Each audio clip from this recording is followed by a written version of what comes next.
There. Down There we go. there. There. Over Perfect. there. Yes. Is that the spot? There's too much snare in my headphones. Remember that song? I can't Yes. catch my Good breath. song. All right. Whew. Oh my God, we What a- already.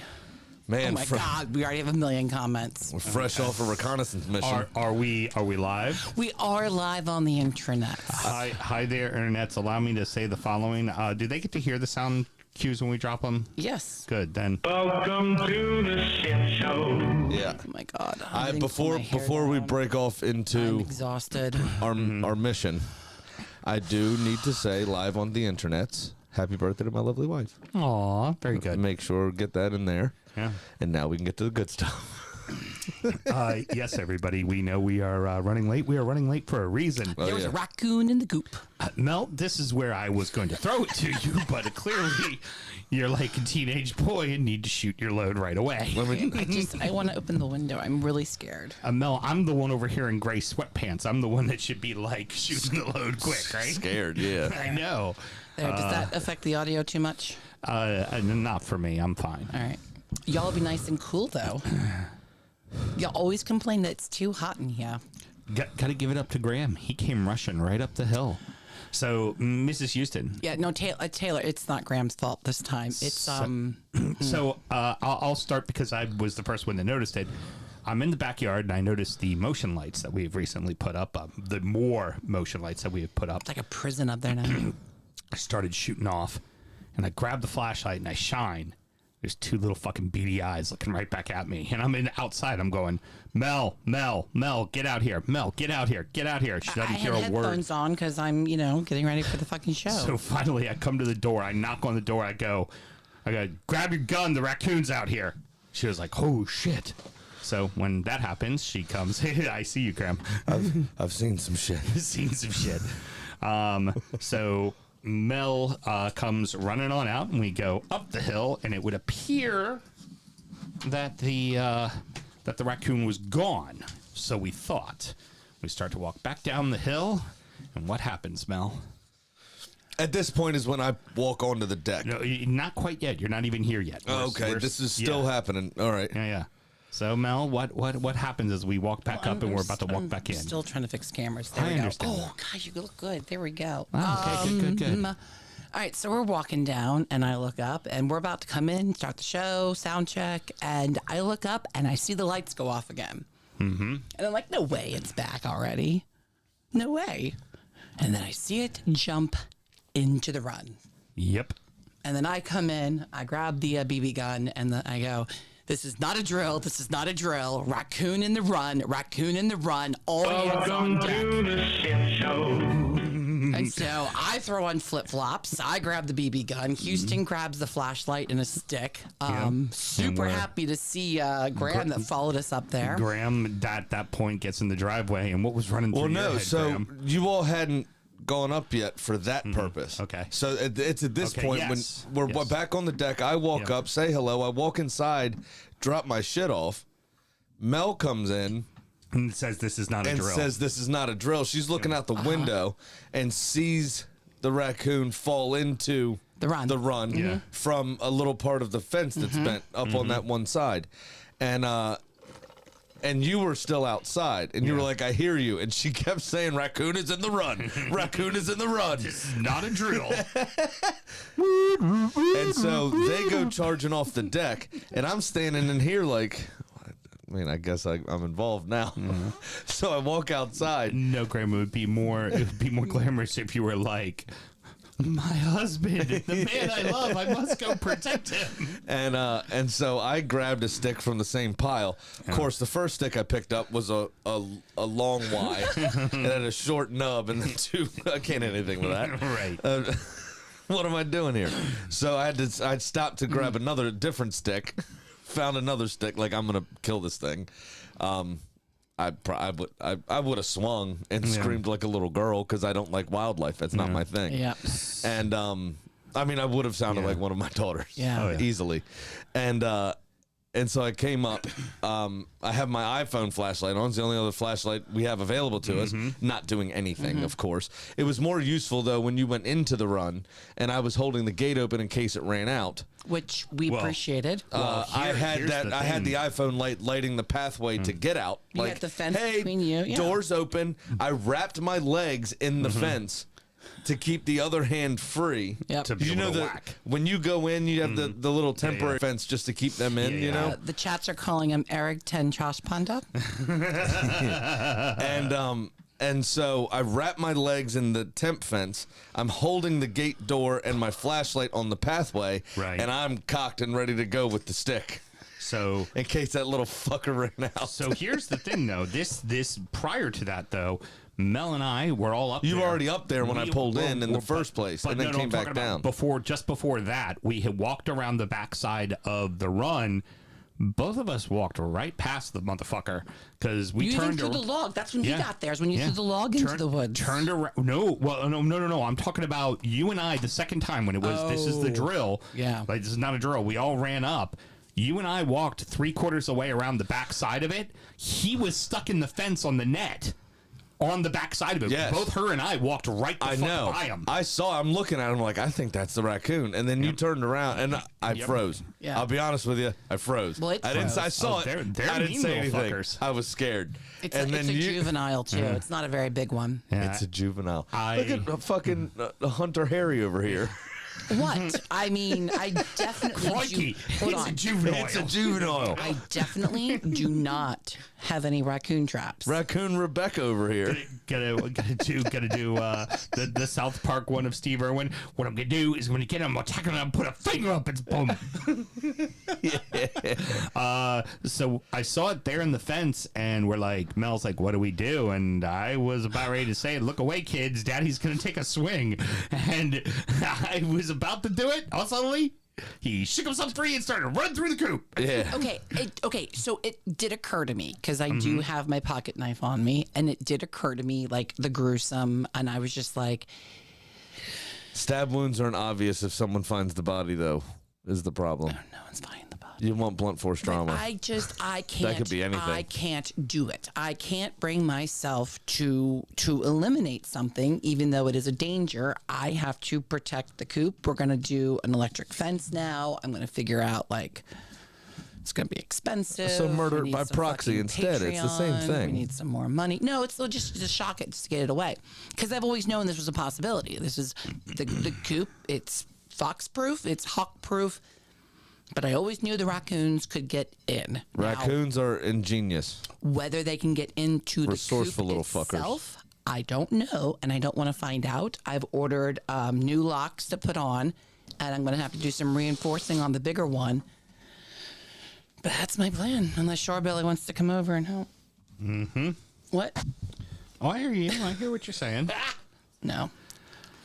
Yeah, so that's why we're late to the episode, everybody, Now- and why we're doing sound check live. Yeah, so and I got the window open so I can see if anything goes. So if at any point you guys see producer Mel string past, Taylor goes that one easy $300 a month tier.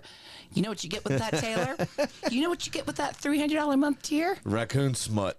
Brand new hat. I was about to, as you stumped all over it, I was about to say, for those of you who are not Patreon people, this is your opportunity to see exactly what Soundcheck is. And Sam, should somebody want to find our extra content, how do they go about doing that? First, you got to get on the dark web. Because these kind of videos you can't access on Safari. Okay? It's patreon.com/DU Football Show. And then just get the old torrent thing, whatever it's called, and Mel will be uploading her raccoon torture videos. Raccoon smut. Amazing.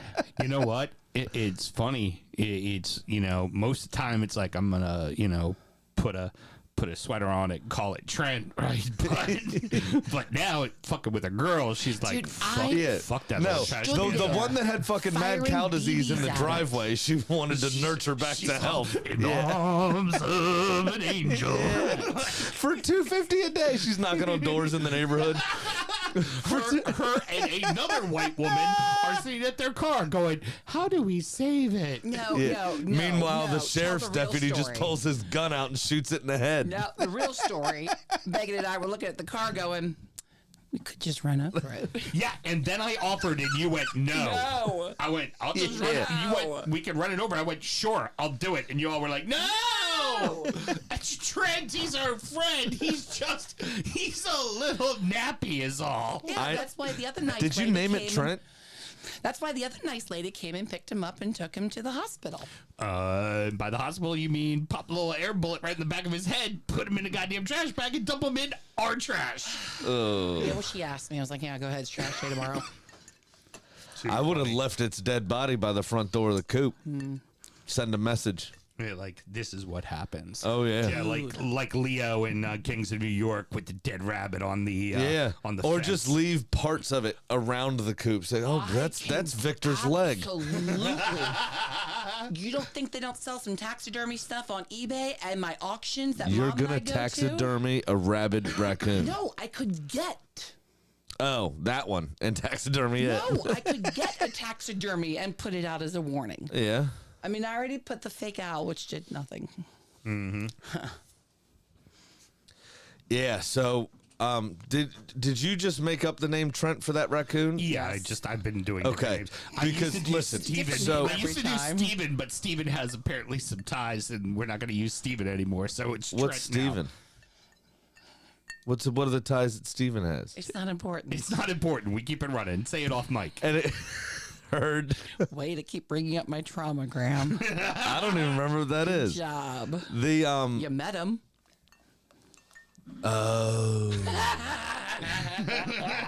I was about to text that, and then I just went delete. It's more fun this way. the you know I hate it. Your thing's kind of funny sometimes, naming animals after other animals. So Kitty the Right, chicken, Kitty the or chicken. you know, I had a dog named Pup Pup. yeah, but that's still pup. Yeah, but still, it's just Pup Pup. All right. But anyway, so that's funny. Fine, I can live with that, I guess. You know what I can't fucking stand though is when people name an animal and the first letter of that name doesn't begin with the animal's species. Uh huh. So it's Okay. kind of like Kitty the chicken. No, I hate it. it It's should fun. be It's Chicken the that's funny. Should it be Chicken the Kitty? No, what it should be is Charlie the chicken. Oh, CNC. Yes, it should be the Donnie the dragon. Oh. Yes. So Kitty can be spelled with a C Now too. dogs and cats are different because C-I-T-T-Y. you're out of names. It's not fair, and they're part of the family. It's a little different. But if you had like Donald Duck, Fuck Mickey you, Kitty Mouse, isn't part of the family. Well, at least K1 was.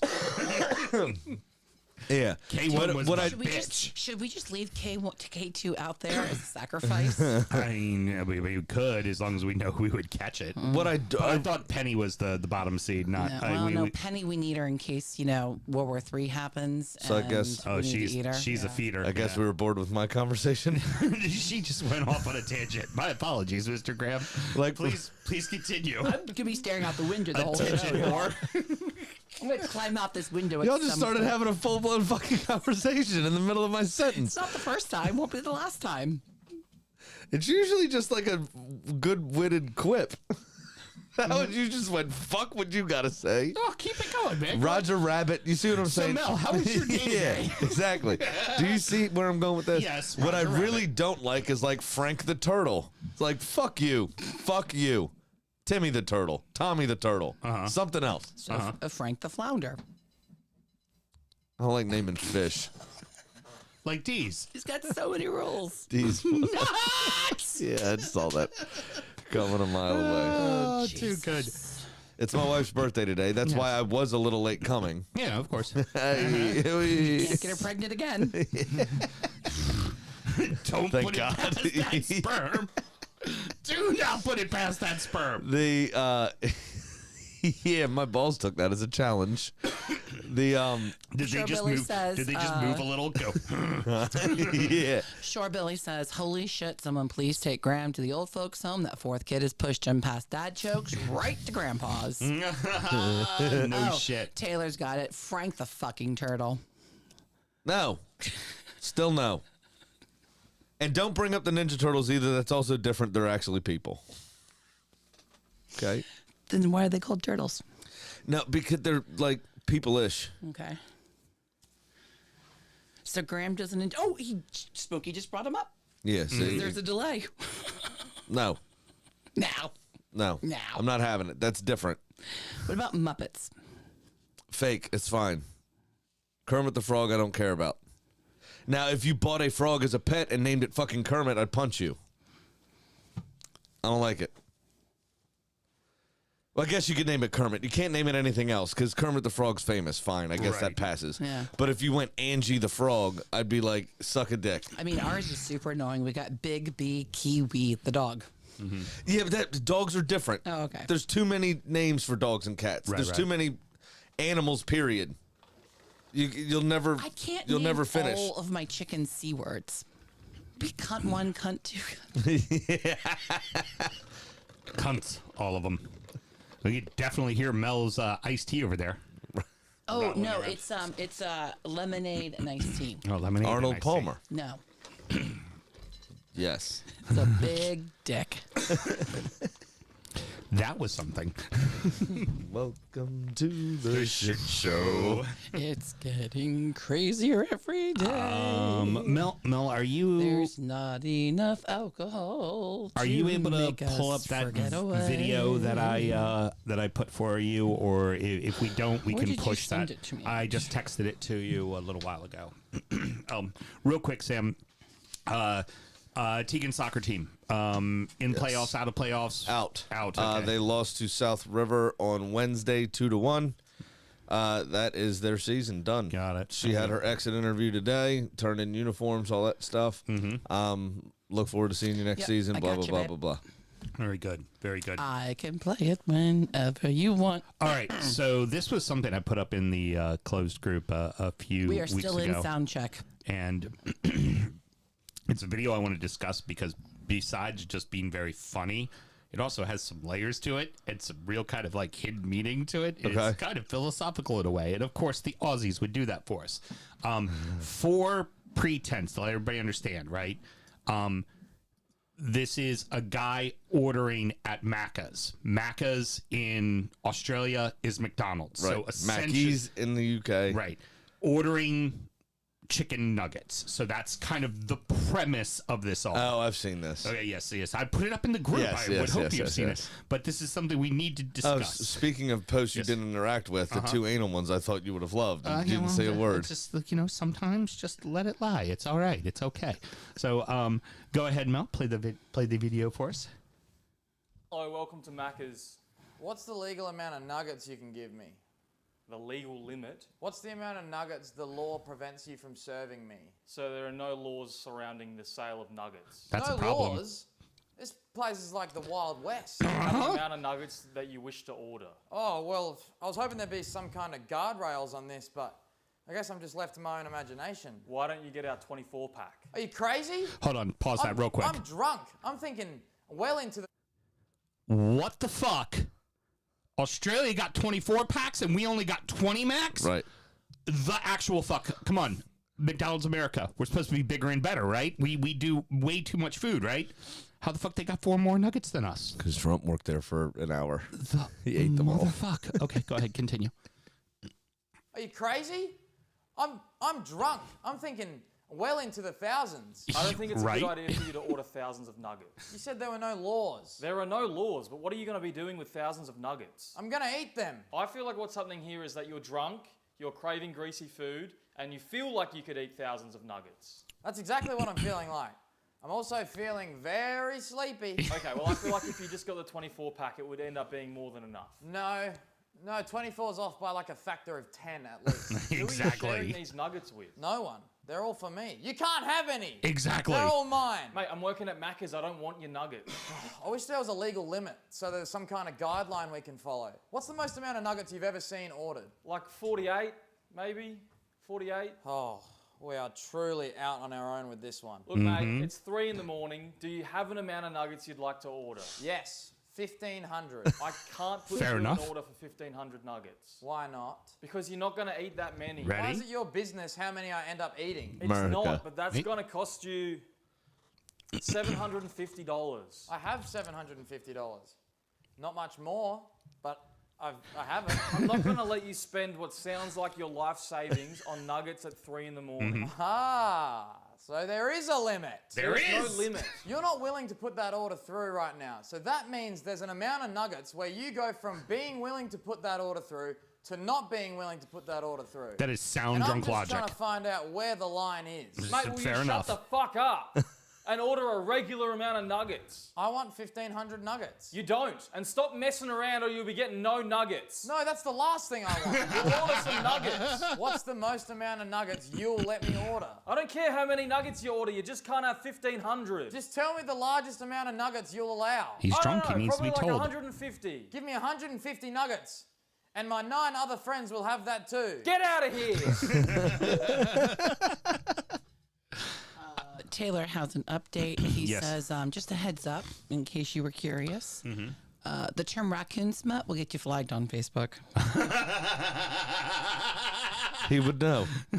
He would know. Because he probably just did it. I'm sure he would tag it at some point. I- I think it's probably just the word smut, right? I love that video. It's not because it's the I want an ungodly amount of nuggets and I'm drunk. It's the whole I need a need you limit. to tell me what You I'm have allowed tell to me do. What I'm Yeah. allowed to do because I will do whatever that is. Exactly. And then the who are they for? They're for me. You can't have any. Oops, Facebook flagged. The many levels of drunk. Hey, Piper parried raccoon.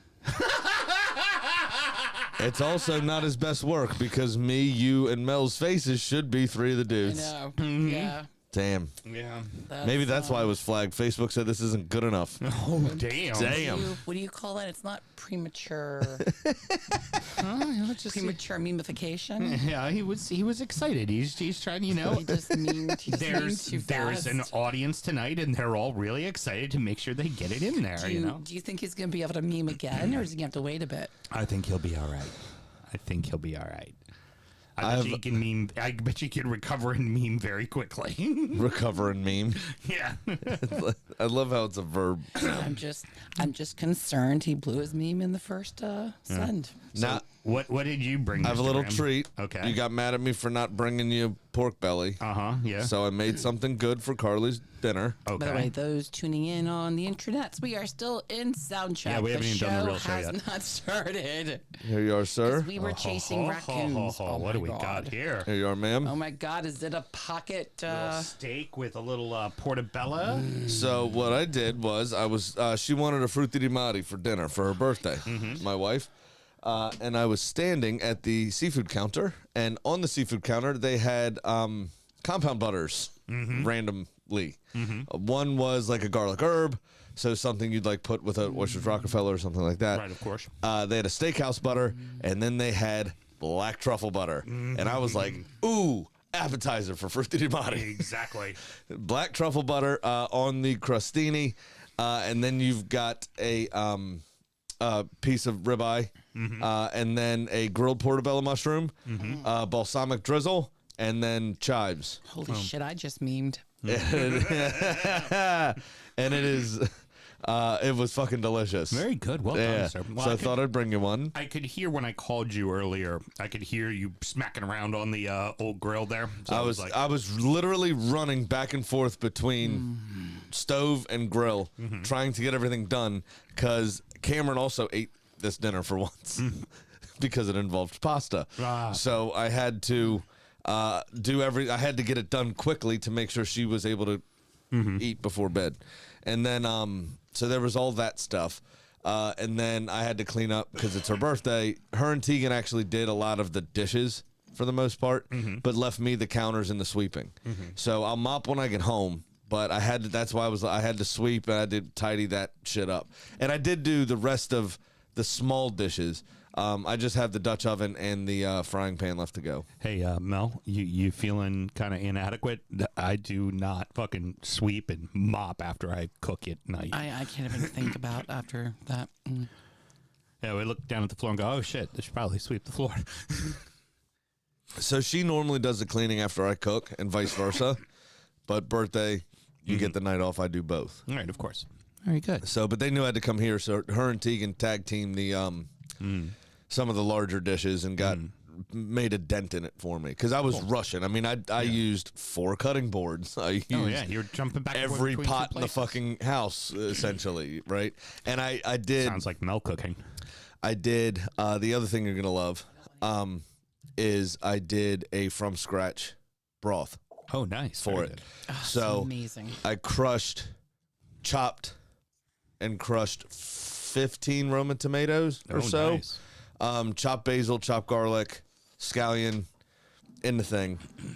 When I peeled the shrimp, I did scallion, green onion, some parsley I had left over in there, the shrimp shells, water, salt, and a little bit of paprika, and made a very quick shrimp stock. And leeks. Sauteed the veggies off, and then threw in and sauteed the shells with it for a second with some oil, and then water in, and and a little bit of garlic too, and then salt and that was it. Allow us to say the following. And then I added the stock to the broth, to the tomato sauce to make it thin. White wine, a little bit of butter, olive oil. I'd let that go by itself for a while with basil, and then I did the clams in the broth. I cooked them in the broth, so it added just an Nice. extra little element of fishiness. Oh, fabulous. Then added the already pan-seared everything else. Let it all marry on low heat for about 15 minutes while the angel hair cooked. Cut the steak that was resting that I was running back and forth for. Got the crostinis built. It was perfect. It all worked out so fucking. And then fresh chopped basil on top. And then I shaved because my wife is very weird about the shapes of pastas. Even though all pasta is the same thing, apparently it holds sauce differently. It does. Apparently that's a thing. It is. So you have to use certain pasta for certain dishes. The Italian in your wife. It's all the same shit. And then it's all egg flour, salt, oil. Not all. That's all. That's what it is. Sometimes it's potato. And that not the Italian way, right? Gnocchi. Oh, gnocchi. Yeah, it's the only one. Gnocchi. It's different. And then she applies that same concept to Parmesan. So at any particular moment we have long shredded Parmesan and then we have the Parmesan powder, like the Right, the grated the stuff. very grated, finely Yeah, grated of stuff. course. So I have a multi-dimensional Cheese grater. cheese grater, thank you. And I used every side of it and made a plate of different textured Parmesans for her to choose from. Yeah. Very good. Very good. Choices of shaved Parmesan. I two love of them it. weren't used then? No, only one was not used. Okay, very good. There we are. That's where I left the block on the side of the.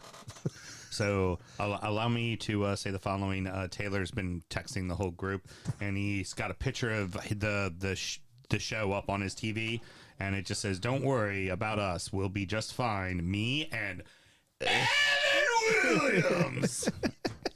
That will go horrifically bad Oh, tonight. poor, very poor. It never goes well when you get Evan Williams See, involved. that's why his game was off. He's got whiskey meme. Well, and Whiskey meme. you're right. doing pretty good tonight. All right, kids, we should actually do a show. Yeah. Let's, we're Seeing ready. as it's 10:35. Yeah. Whew. Hey, how about that? And I'm gonna let you talk a lot about your team, and I've already done 6 bullet points for this week for your team again. So yeah, you're gonna get your time, Mr. Graham. Heard. All right, let's do it. Gotta export this.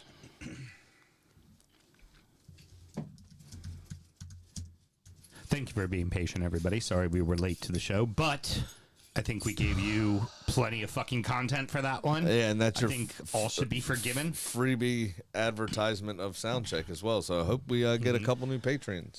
Don't worry, Patreon. You'll get updates on the saga that I can't share in the public. Allegedly. Allegedly. Are you ready? Allegedly.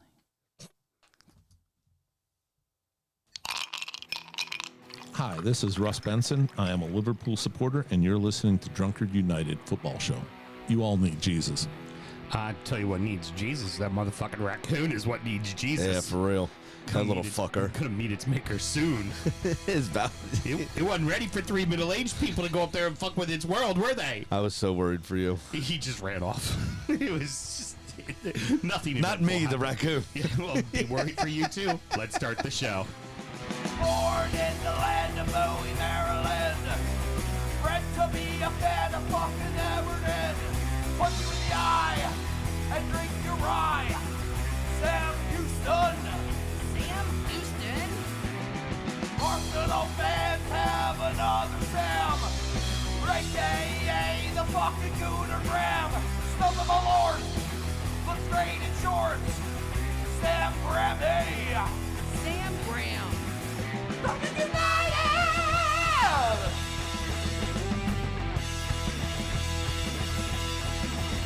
Fucking United!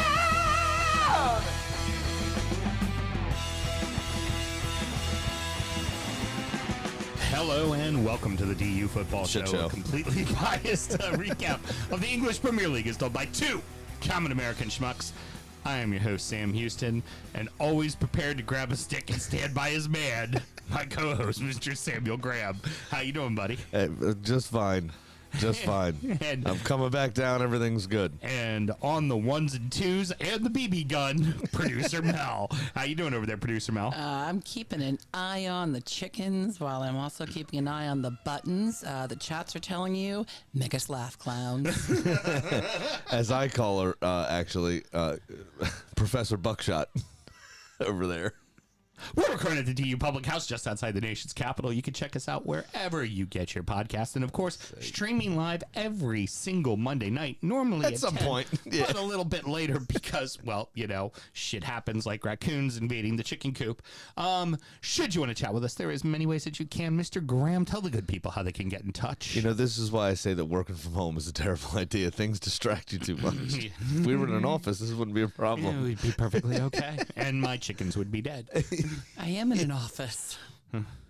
Technically, This I is guess. my office. It's at DU You're Football in Show my on all, office. at DU Football Show on all the social medias. The DUFootballShow@gmail.com to get in touch via email, unless you somehow win our affections and get our phone number, and then you can just text us after half a bottle of Evan Williams. Yeah, or text us while we're doing the show and just send us memes and all that kind of stuff. And yeah, it's just what it is. He's whiskey memeing. Yeah, well, the bad part is when one of the two of us get drunk and decide to entertain that texting, Oh, yeah. and then it becomes 2 a.m. talking for 3 hours, and then promising to go see Robert O'Keefe in Maryland if he ever came. And next thing you know, we're in Alexandria, Virginia, standing out in the back of a parking lot waiting to After going meet- way meet too hard the night before. waiting to meet somebody's legend. Sam and myself both work in the wine and spirit industry and both have a deep, passionate love for all things distilled spirits. So is the red-blooded Americans we are. We've had a drink in our hand throughout this show and every single show. Mr. Graham, what are we drinking tonight? This is one of your more endearing fuck ups. Yeah, I It tried. was so sweet when you said it stood in an alley to wait to meet somebody's legend. I think you meant hero. Yeah, okay, yeah, But whatever. meeting someone's legend sounds so much better. I loved it. we're his heroes. He meant the legend. It's so cute. We are drinking Hemingway Rye. This is one from a previous top 20 list. Last year? Uh, Yeah, it we was like 14, 15, it's something like that. Yeah, you might be right. 90% rye. That's from Kentucky. Yeah. And then Indiana. Yeah, And then MTP, I 10% think. Kentucky rye. And they are all 95.5 blends. Both of the ryes that they use were 95.5 blends. 51% by volume, so 102 proof if you're counting at home. It was delicious. It was absolutely delicious. It was delicious when we had it before. It's delicious now. We're trying to make room in the closet. So there's going to be a couple until the new list comes out in a couple of months. We will be Making some models, making some revisiting models disappear. revisiting some Occasionally, some old we'll- ones and making room for the next top 20. Occasionally, we have some unicorns that will crack out, or something like a limited release or something like that. I already have spoken to a certain somebody in Severna Park, and we will be getting Edition 11, a little taster of that. Edition 11. Come on. What do we do every year? Oh, Hog. Yeah. Yeah. That side just got to I go did. over. I just saw it hit stores this week.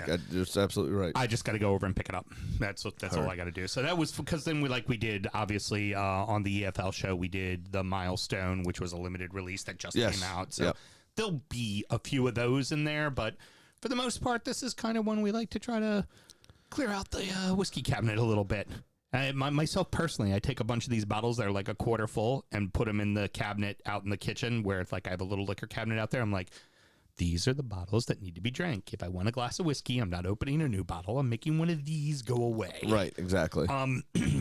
Key thing with this, 95.5 that we were talking about, 95% barley, 5% Rye. I'm sorry, 95% rye, 5% barley. My apologies. Very, very, very, very, very sought after, particularly from Indiana, which is the MGP distillery. Exactly. So, which is why they use 90% of that in this. Right. blend. So, but not easy to come by. That's kind of the point, and it's mostly why it made the list, to be honest with you, because this is a very unknown brand. You know? Yeah. It's now you can find it regularly in, Which is odd also because Hemingway was said to have drank rum a ton. Right. Well, he did drink a little whiskey, but you're right. It was daiquiris all day for him. Yeah. But this was, it's now readily available in our market and about 80 on the shelf. I mean, because really, that'd be like you telling us Jimmy Buffett actually liked pina coladas. Yeah. Hey, no. He's Margaritaville. I know. Get your name straight. That's what I'm saying. Coconut Pete. Motherfucking. I know. That's my point. Yeah. Hemingway's known for drinking rum, yet this rye is named after him. Excuse me, young lady. I think you mean Pina Coladaberg. Son of a bitch. I don't know what that means. It's from Club Dread. Coconut Pete. He's playing the guitar. When did that come out? Just stop it. Because you were trying to make references at it by talking about pina coladas. And it's got another son of a. No, just son of a bitch. Mm-hmm. But yeah, he's playing, right, and they're all around a campfire, and one girl goes, "Woo! Play Margaritaville!" And he's like, "I'm sorry, young lady, I think you meant Pina Coladaberg, which is my big hit single." And she's like, "No, play Margaritaville!" He's like, "Came out with Pina Coladaberg 5 years before that fucking asshole son of a bitch," slamming down his guitar and walking away. The late great Bill Paxton, everybody. That's pretty good. All right, let's get into it. Have a good show, brother. Yeah, have a great show. You too. Look at that. Everybody got glasses tonight. We got good tanks in there. Yeah, good That was tanks. pretty good. Not bad. Tanks. Tanks. There was a ton of late drama over the weekend to get to, but we're going to open with the Battle of Heavyweights, where the Gunners may feel like they let another one slip away. Arsenal 2, Liverpool 2. I just want to say right off the bat before we kind of let you go where you're going, Sam, because I'm sure you have a fuck ton to say about this match. To the neutral, this match was fucking fantastic. Yeah. It had everything. It was definitely edge of your seat, pay attention. It was a phenomenal match. Yeah, so obviously Arsenal's still somewhat pieced together with the Saliba suspension, Odegaard still being out. Saka and Timber both came back, but then Saka I think got subbed off as more of a precaution. Timber and Gabriel then went down with injuries, which I still haven't seen an update on at this point. I said good news pre-match for Arsenal, but did Arteta push a little too much? I think he might have, but I think he also needed to, because if we His hand lost was this, forced. if You we had lost to. this game, we were in big trouble. Yeah, you we have would have, to. I think, fallen away a bit. Yeah. I'm disappointed. Having had the lead twice, you would have expected to come away with that with a win. Yeah. Big picture, not being at full strength, blah, blah, blah, blah, blah, the two injuries, all the things that I laid out, obviously I'm happy with the draw. But it's another one of those draws that feels like a loss. You know, it's one of those, like, we had the lead twice. I feel like we could have pushed on. I feel like we could have done something here and gotten ourselves properly back in it with a bit of a statement. I also don't think, and this is all I'm going to say about it, because I'm we rag a ton on refs, obviously, and rightfully so in a lot of cases. And VAR, I don't want to VAR everything to death either this week, even though there was a lot of VAR that fucked a lot of shit up and took way too long for everything. I don't want to VAR a lot of shit this weekend either. But I don't think in a million years that foul that he called on Kivior is a foul. Mm-hmm. He barely leaned into him at all. He was already up. Soboslai didn't jump. It happens all the time, and usually when it happens at midfield, the person that didn't jump gets called for undercutting the other person and gets called for the foul, not the jumper. Right. He made contact, I think, with the ball at either the same time or just before his hip hit Soboslai's shoulder. And he has every right to go for the ball. Yeah. So I don't think in a million years that's a foul, and the rest of the play should have been able to stand, and that would have resulted in that was an Arsenal goal. Yeah. Yeah. That's frustrating. Also, a bit why I'm disappointed, because we did still have chances. The first 2 goals, though, that we scored were excellent. Mikel Merino obviously opening his accounts, a phenomenal cross from Declan Rice. But then just the sometimes, this was kind of a weekend almost for, Sam Allardyce, Tony Pulis, and Neil Warnock circle jerk. It was very Route 1. Yeah, there was a lot of Route 1 football this week. I'm sure they were all sitting in their armchairs with huge hard-ons over this weekend. A lot of goalkeeper assists this weekend. You had Saka's goal was just excellent. I mean, it reminded me of an old quote from Arsene Wenger, which was very funny. He played in a charity match against Zidane.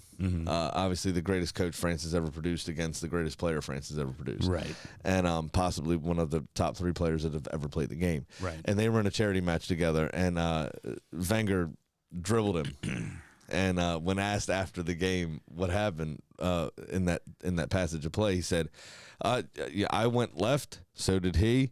I went right, so did he. I went left again, and he went to buy a hot dog. And that's what Saka did to Andy Robertson. Yeah. Pretty much. Left him. One of the best memes I saw about the thing said Saka sent Robertson back to Glasgow.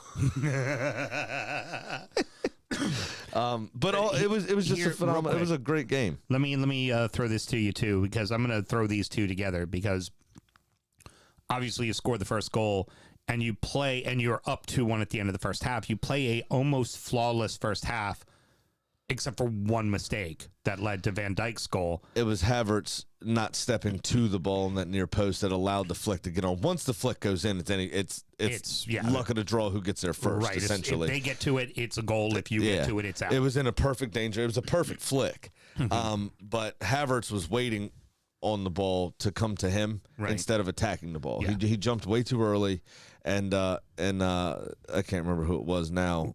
Got a flick on to put it in the middle. Yeah. Now the other part is that you had a nearly flawless match against Mo Salah. You had shut him down completely. Well, that's Jurrien Timber. That's the thing. For one time, and that one time, the one time was 17-year-old Lewis Skelly. Yeah, right. But equals a goal. Yeah, exactly. It's just like, because even there, he held good account of himself, other than that one time. Right. So it was like, for Arsenal, you look at that, and much like the City match, you play a damn near close to perfect match, and just somehow it ends up being a draw. Now, it's like, it's not a loss, right? That you can take and you can go, it's not a fucking loss. But at the same regard, you're like, fuck, we should have won both of those. We should have won fucking both of them. Or, it's one of those. In isolation, I'm kind of sad. Like, I'm disappointed. But big picture, a point against the other 2 in the top 3 isn't a bad result. Right? Later in the year, you got to beat them. Right. Especially we were depleted. If Odegaard's in that game, we win that game handedly. Oh, I think you probably do. Yeah. I think. More chances are created. There's more stuff going on. I thought Trossard had an excellent game. But as you say, their second goal is really the one to talk about. Lewis Skelly got caught a little too far forward. But honestly, giving him his credit, the football IQ on Mo Salah is tremendous. He did not go for that initial pass from Trent. that's his name, right? Yeah, Trent Alexander-Arnold. Oh yeah. I don't know. I thought I was talking about a raccoon for a second. The There you go, dad joke pack. Come on. The he was offside when that ball was played, and he checked his run and cut inside and allowed Nunez to go for it. He did not try to make an action towards the ball, because if he did, he would have been offside. Oh yeah. He runs inside, obviously being back on now. Nunez runs onto the ball, who was onside on the initial pass, obviously, and then Nunez didn't spaz. Yeah, for once. I know. He actually found a good pass. Not Captain Chaos. Yeah, it was pretty weird to see, to be honest with you. And I think he got bored in that game sometimes, Nunez, because Arsenal were dominating. I'd say probably about half of that game completely. Liverpool had about 25% of the game where they turned the screw a bit, but still never even really created anything clear cut. Liverpool. It was those two chances they had were the only two real chances. I don't think David Raya really had a ton to do, to be completely fair. Even in the as I said, the 25% of the game that Liverpool were on top. Right. But then that other 25% of the game, I think it was fairly back and forth. I think both of us kind of carved out some opportunities and nothing ever really came of it. But all in all, it was a good game. I really want to hear before I judge too much, I really want to hear what the injury report is on Timber and Gabriel, because that is nerve-wracking. I thought Ben White was excellent. He remembers how to play center back, which is good because he hasn't done it in about 2 years or so. So that was good to see. We had some good pieces. Lewis Skelly, again, as you say, 17 years old, was excellent, minus that one play. Right. And you got to hope for the future with this kid. I mean, he's doing the right things, but I have to imagine if Tomiyasu was fit and Tomiyasu came on, that doesn't happen. Right. Because he's more disciplined. Now, here's one for you real quick. I'm going to talk about two different players, and I think of them in the same way with different context, okay? Havertz went to Chelsea, had a hell of a time, has come to you and is bed in. And then you have somebody like Zinchenko, who got overlooked as a sub, who's an experienced outside back, gets overlooked, and the kid comes in instead. Are these the players, or is it the system? So in the case of Havertz, is he improved because he's playing in the right system, or he's improved because he's improved and gotten used to the Premier League?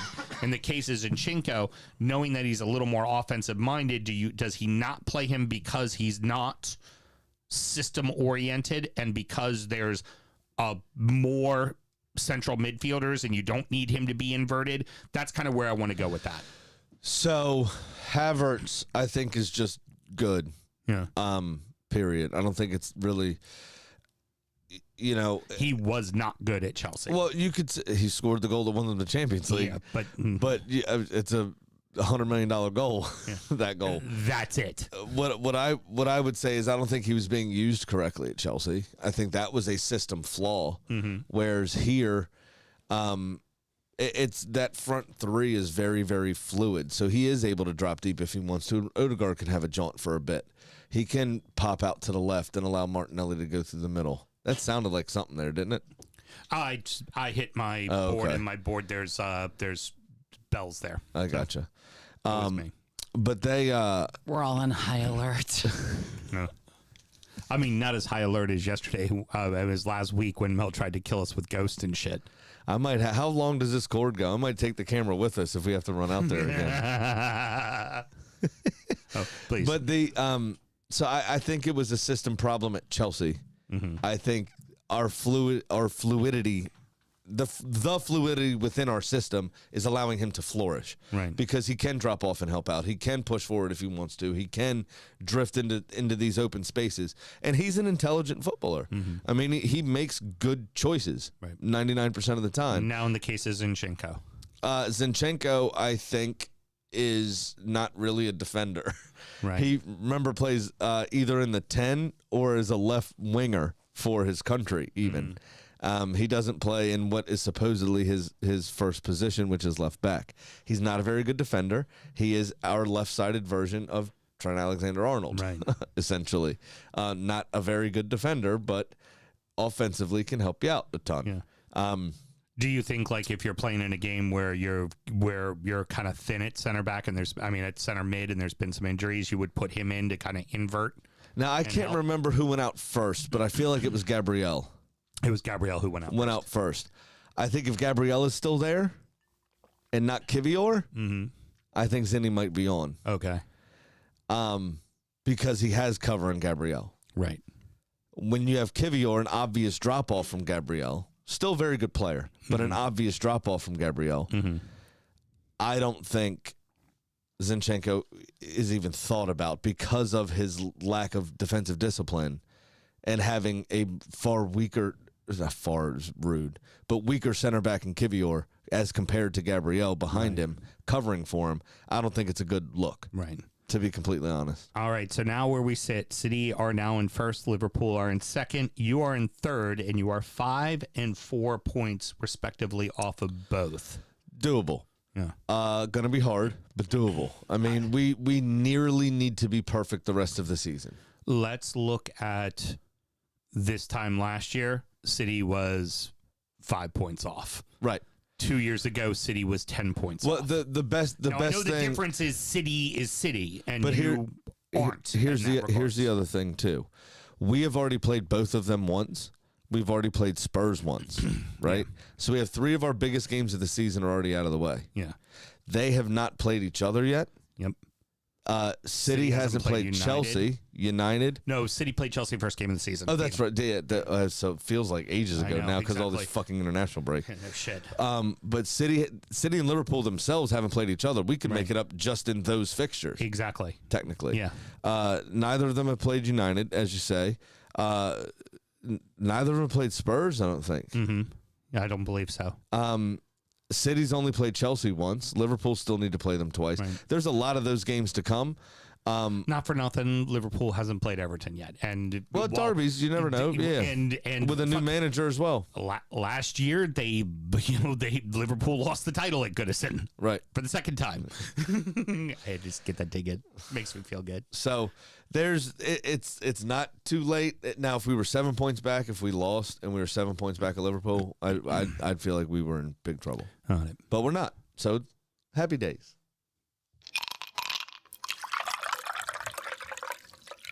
The bottom of the table saw some late game heroics, and some teams finding a way to get points, one finding a way to give them away. Brentford 4, Ipswich Town 3, Wolverhampton 2, Brighton 2, Crystal Palace 1, Tottenham 0. Great start from the Tractor Boys. Like a really, really great start with 2 goals. Yeah, I mean, just the game in general, the first thing I wrote down was holy shit. It was fucking What the fuck? whack. If it wasn't for Arsenal Liverpool, this would have led No. the show. So- undoubtedly, this would have led the show. We've talked about it a few times. One of the inspirations for our show is Football Ramble. One of the guys on said show, Jim Campbell, Arsenal supporter. But a couple of times a season, he says, there's that television blackout in England. We can actually watch more football on TV here Then they can. Yeah, we can watch every single game. The 3 p.m. blackouts are off. Or you can't see them on television there, right? Any 3 p.m. game in England. So our 10 a.m. games, our time slot. He's a couple times a season, he says that he completely avoids football scores for the day. And like he was a child, waits for match of the day at night. And get to see all the They highlights. get to see the and highlights and everything and find out who won and did stuff, right? So he stays off social media, he stays off everything, just ignores his phone for the day, goes for a walk with his girlfriend, whatever. Right. And he said, what a treat it is when you turn on Match of the Day and the first game on is Brighton 4. yeah.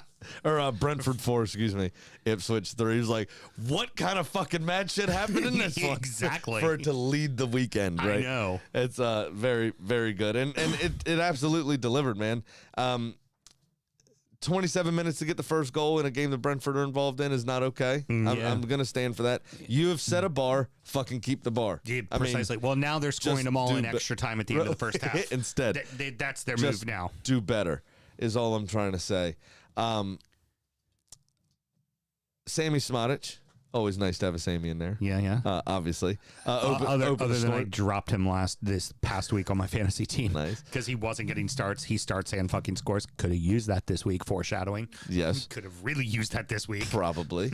I could have used anything this week would have helped. But always nice to have a Sammy in there. He fine goal. And then George Hurst doubled the lead just 3 or 4 minutes later. Great little dinked finish. And excellent little goals. All right. Somebody is going to go chase after a raccoon. And here we go. Keep it going, Mr. Graham.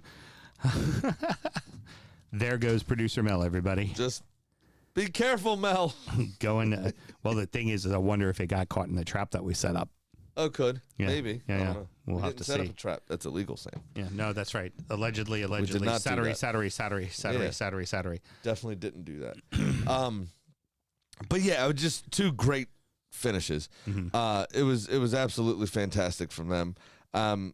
But just before halftime, they remembered they were a newly promoted team. And allow me, and also not just newly promoted, Harry Clark having his Premier League debut. Oh. No go so good. No. He scored a defender shit hat trick. Only the 2nd player in Premier League history to do so. Own goal. Yep. Responsible for the penalty. Yep. Sent off. Yep. It's a hat trick of blunders. Day at the office. Some would call that a comedy of errors. Harry, no do so good. No, not great at all. So obviously he had the own goal. Well, Wisa scored first, actually, proper goal, which was decent. Good news for them to see Wisa and Mbeumo both healthy. That's very big for them. And then the second Wisa goal, that was upsetting to see that. Yeah. He also probably, if it didn't go in, could have been sent off for that. Yeah, For a deliberate handball as he slid by. Yep. As well. It was absolutely terrible. I feel Young man thought he was still in the championship, and there was no VAR, big no time. eye in the sky to see shit. Yeah, but he put it in his own net, so it didn't matter. Obviously, he dragged down somebody from Brentford. I forget who it was. But kind of For the penalty. not horse collared him, but it was a rugby tackle essentially. Yeah, definitely. It was pretty poor. Continuation rule. Contact started outside of the box, but did continue into the box. The player was still on his feet, was still running, was still attempting to play the ball. And got dragged back in the box as well, so that's why the penalty was given. No Ivan Toney, no problem. Apparently, Mbeumo takes penalties the exact same way With his left foot as well, I think it was. Yeah, well, it was Tony's a lefty, he's a righty, but it is the exact same like hockey wrist shot. Just walk up, boop. Yeah, You will not get to this. absolutely perfect penalty, obviously. And then Brentford are flying right back in the game, right? And then obviously taken the lead. So they're up 3-2. And then Clark completes that hat trick of shit. Gets the red and card. Gets the red on 68 minutes. But on 85 minutes, late in the game, Liam Delap Levels Fucking it up. levels it up 3-3. Yep. Textbook finish as well. Hey, he's proving he is damn good at that. Yeah. He's doing that with regularity. It was excellent. It was excellent. And everybody's excited. The away end's jumping. You've got, everybody's going nuts for this. Feel like this is the way the game should end, right? Ipswich deserves a point. And then Mbeumo had the greatest cross shot that has ever happened. Ever. Just a complete blunder. Like it's. Oh, just yeah. that- He was crossing the ball. Oh yeah. To the far stick, but put it on frame, which you are somewhat taught to do, just in case. And it evaded everybody, but And the keeper went, deceived Muric. "Oh shit, that's going on net." Nobody headed it right, and was like, "Uh-oh," and then couldn't catch up to it. And then you have Brentford winning the game with 90 seconds left in stoppage time. Just insanity. Muric had more than one blunder in this game as well, most of which went unpunished. But some very weird goalkeeping from him, and Robert Sanchez fucked up a few times as well in the Chelsea game. Yeah, agreed. Some very weird goalkeeping this weekend. So here's my concern with Brentford. Brentford can score a lot of goals. Brentford gives up a lot of fucking goals. And what I wonder and what my concern is for them is that at some point a defense can always figure out an offense, right? And it feels like, great, you're winning 4-3 and you're winning 5-2, or no, it was 5-3 against Wolves, and you're like, those are bad teams you're scoring a lot of goals on, but you're also giving up a lot of goals to. The Evertons of the world are going to give you maybe one. And if you're giving them up left and right, even a bad scoring team like an Everton is at least opportunistic.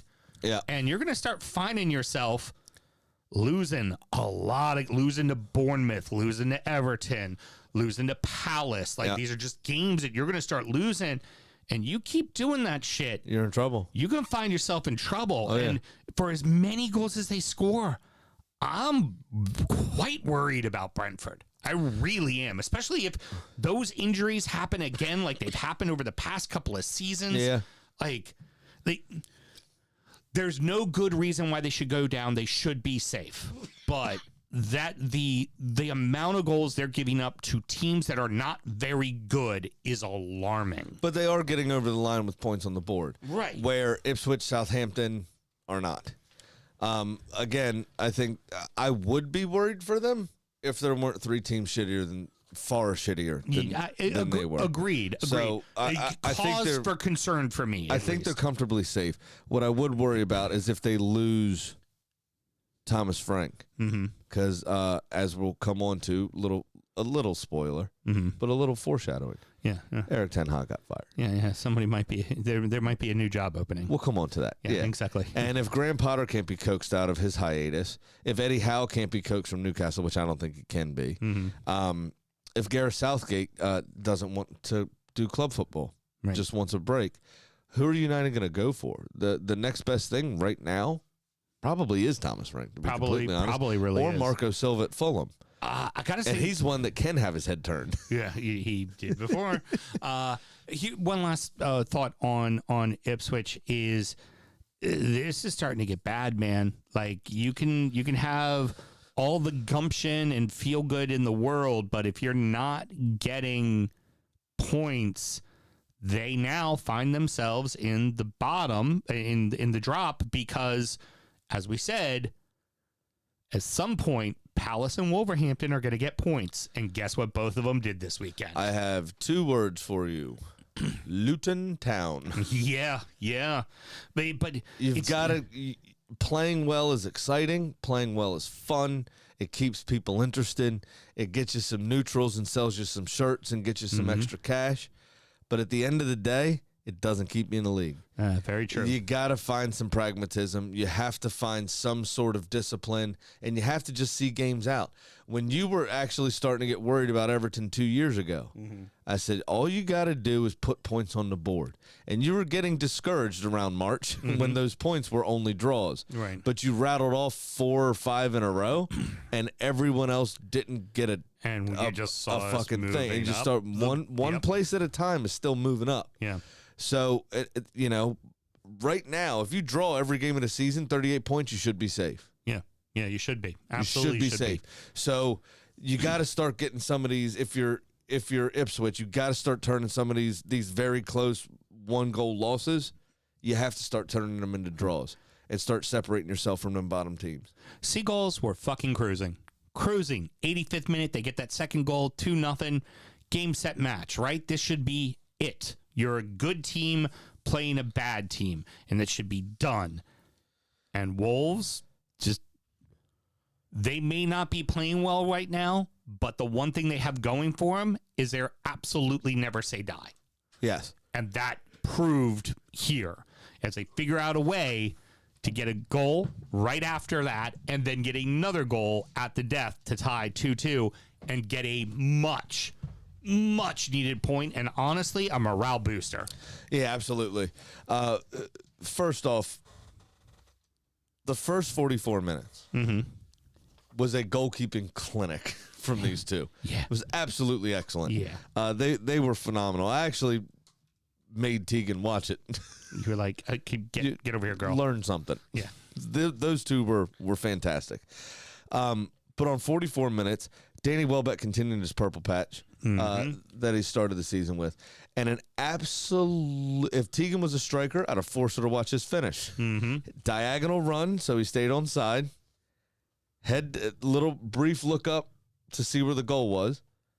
Head down, knee over the ball, far corner, low and hard. Yep. It was a textbook fucking perfect finish. This is what you teach children Right. in the park. Keep your head down, stay over the ball. It was absolutely fantastic. The beginning of the second half didn't have much in it at all. And then Ferguson doubled Brighton's lead on 84 minutes. I can't think of another player that needed a goal more badly than Evan Ferguson. Oh, Jesus, yes. His confidence is shot. I think Well, I think they said injuries something and that ridiculous. He just- hasn't scored since February or March or Yeah, something. yeah. Because he was hurt to close the season, hurt to kind of start the season. He was, I think he was carrying a small injury to start the season. Welbeck scoring. Pedro's a key part to that lineup. So where the fuck is Ferguson going to play? He's now third man in that lineup.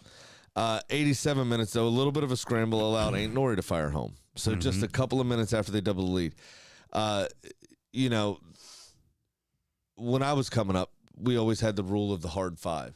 After you score, hard 5 minutes. Because most reply goals are scored within 5 minutes of you scoring. If you can weather those 5 minutes, some ridiculous stat if you have like a 70% chance of keeping them out the rest of the game or from that point forward. You know what I'm saying?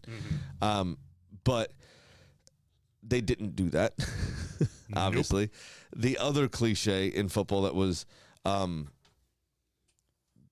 proven by this game is that a 2-0 lead is the most dangerous lead in sports. 2-0 lead for Ipswich in their match. Yep. The reason for that, it is a bit of a cliche, but the reason for that is because at 1-0 you're still on edge. Any moment could change the game. You think you have to. You're still focused in. At 2-0, a bit of complacency starts to step in. Couple that with 2-0 that late, you think you've just put the game to Exactly. bed. That's going to lead me to the next question too. So And finish up. once you take your foot off the gas, it is very hard to get going again. Near impossible to get going again after the kind of air has been taken out of your balloon. Then it's scramble mode. Right. You know, the perfect Then it's example shit. was that, We have something to lose here. We need to hold on to it, That- and you end up trying too hard and fucking up. that That's Bournemouth another- that Bournemouth Everton match where it just kind of it was all because it was all right at the end too. It was only the last 9 minutes of the match. Right. Same instance here was essentially the last 9 minutes of the match. Seagulls, you showing a little? Showing a little what? The question is the Seagulls youth showing a little? Oh, here? youth. Yeah, youth. I thought you said seagulls. You showing a little. No, Like, youth. what does that My mean? apologies. That's what I heard too. My apologies. No, you're good. Youth showing a little. Just didn't understand. Heard. Uh, You don't Yes. understand most things, Graham. I mean, true. Yes. Or I understand them too good, and y'all I can't dumb it down for y'all, so I just choose to ignore it. No, they're fine. I think there's a bit of naivety in the coaching. I think he may be a bit too young, but so far so good to for a start to the season. These are two teams that you would kind of reckon are around the same spot in the league traditionally, Right. Over the last couple of years. I was worried for Wolves, but they did have the hardest start to a Premier League season apparently that's ever existed because everybody wouldn't shut the fuck up about it this past week and a half. But when you have a 4-on-1 break, Sam, Yeah. part of sports obviously is that you wear to distinguish yourself from the other team. You wear a different colored shirt, Right. or a complete different colored uniform or what have you. Right. Contrasting. And when you're 4-on-1, there's 4 options in front of you because one of you has the ball. There's 4 options in front of you, and if one person's not wearing what you're wearing, that's the person you should probably try to avoid. Right. And there were so many options. It almost looked like squirrel, like he didn't know what to do, and ended up just giving it to the guy in orange, even though they were wearing blue and white. Right. Now that player, which I don't remember who it was, found one of the passes of the season in a very pressured situation because he has now received the ball fine, but he's surrounded by 4 people. Yeah. So I've got to get the fuck out of here. Yeah. He takes one touch and sprays it out to Cunha. Cunha completes his counterattack. If you watch him, as he's nearing about 25 yards out, he's pointing and then going like this. Move. Where are you? Right. and then looks down and just says, fuck it, I'm doing it myself. Yep. And you can see those wheels turn as you're watching him run towards. What was great about the highlight package was they had that camera that's on the ground kind of behind the goal. That's the one they showed it from. And he goes like this, and then you see him almost scowl. Pulling a Serrano from fucking Major League. Fuck Yeah. you, Joe Boo. I do this myself. Yeah. And then just fucking finds it. Just gets it done. Yeah. And from a 4-on-1, Wolves equalize. I haven't seen a better counterattack since Watford in the playoff final. Oh, yeah, the one with It was Leicester. phenomenal. Teeny. It was phenomenal. It was absolutely phenomenal. Palace on the board and out of the drop.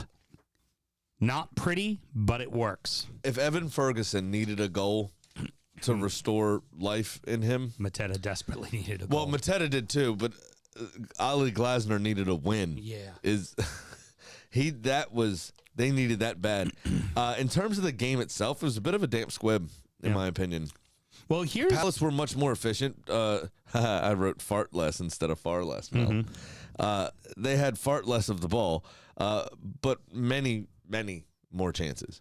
I mean, they outshot them like 8-3 on target or something ridiculous. I got those exact numbers for you. Here's the thing: despite having only 39% percentage of the ball, 6 shots on target to Spurs 3 shots on target.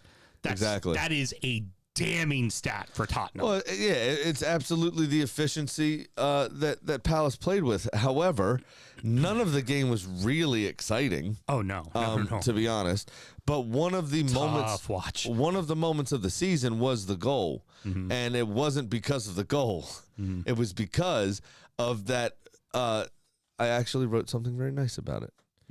It was an okay cross for Munoz, right?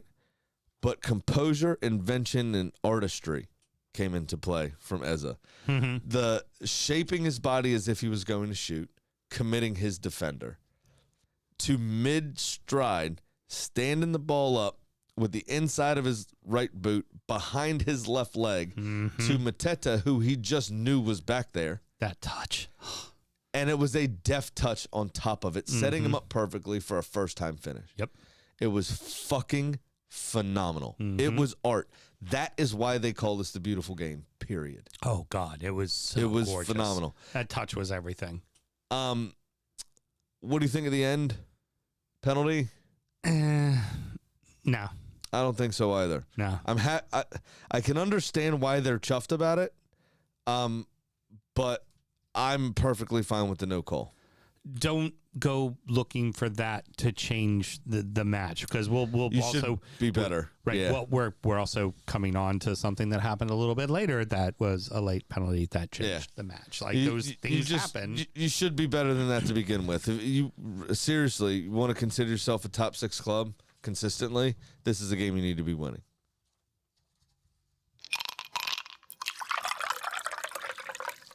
Rounding out the rest of the league, and so that happened. Forest 3, Leicester 1, Everton 1, Fulham 1, Villa 1, Bournemouth 1, Manchester City 1, Southampton 0, Chelsea 2, Newcastle 1, West Ham 2, Manchester United 1.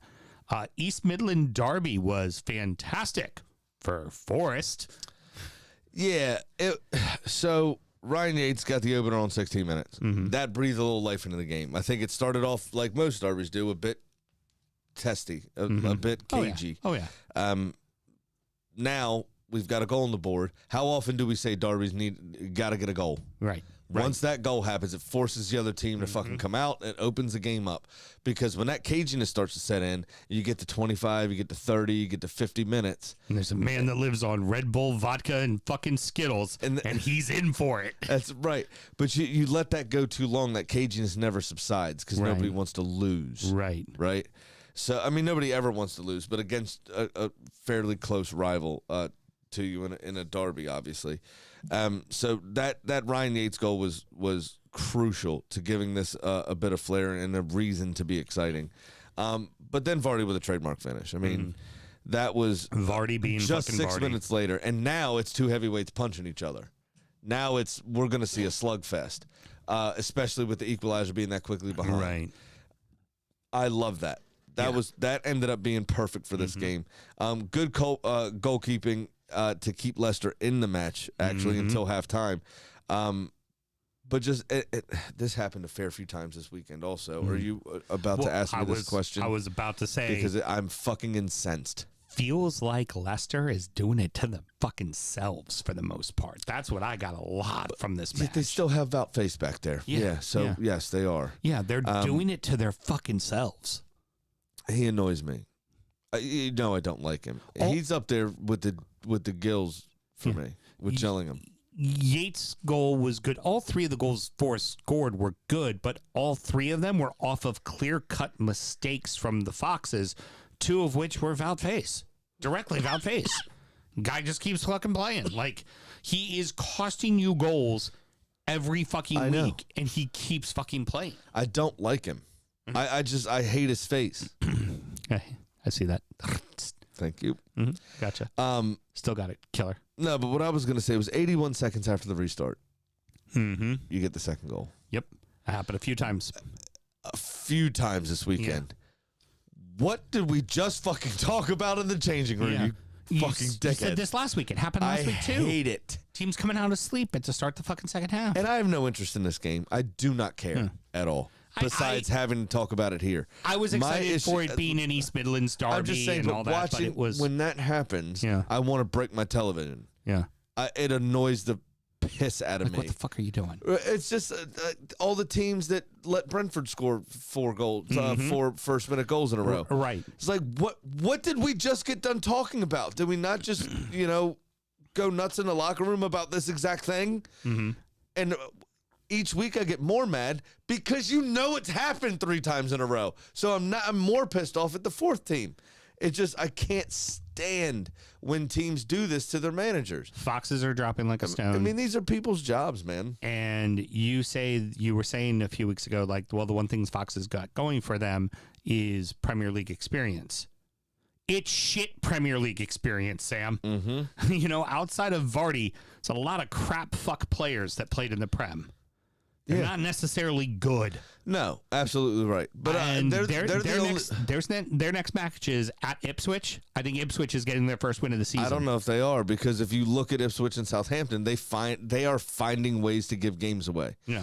Leicester, I feel Leicester found a way to give that one away. But I feel all 3 goals were their mistakes. I feel like Leicester are more in games than the other two, and Leicester have already picked up some points this season where the other two really haven't. Yeah, I'm not. I don't like where they're going. They're trending down right now. They could very well be that 3rd team, but I think the other two finished below them. I really do.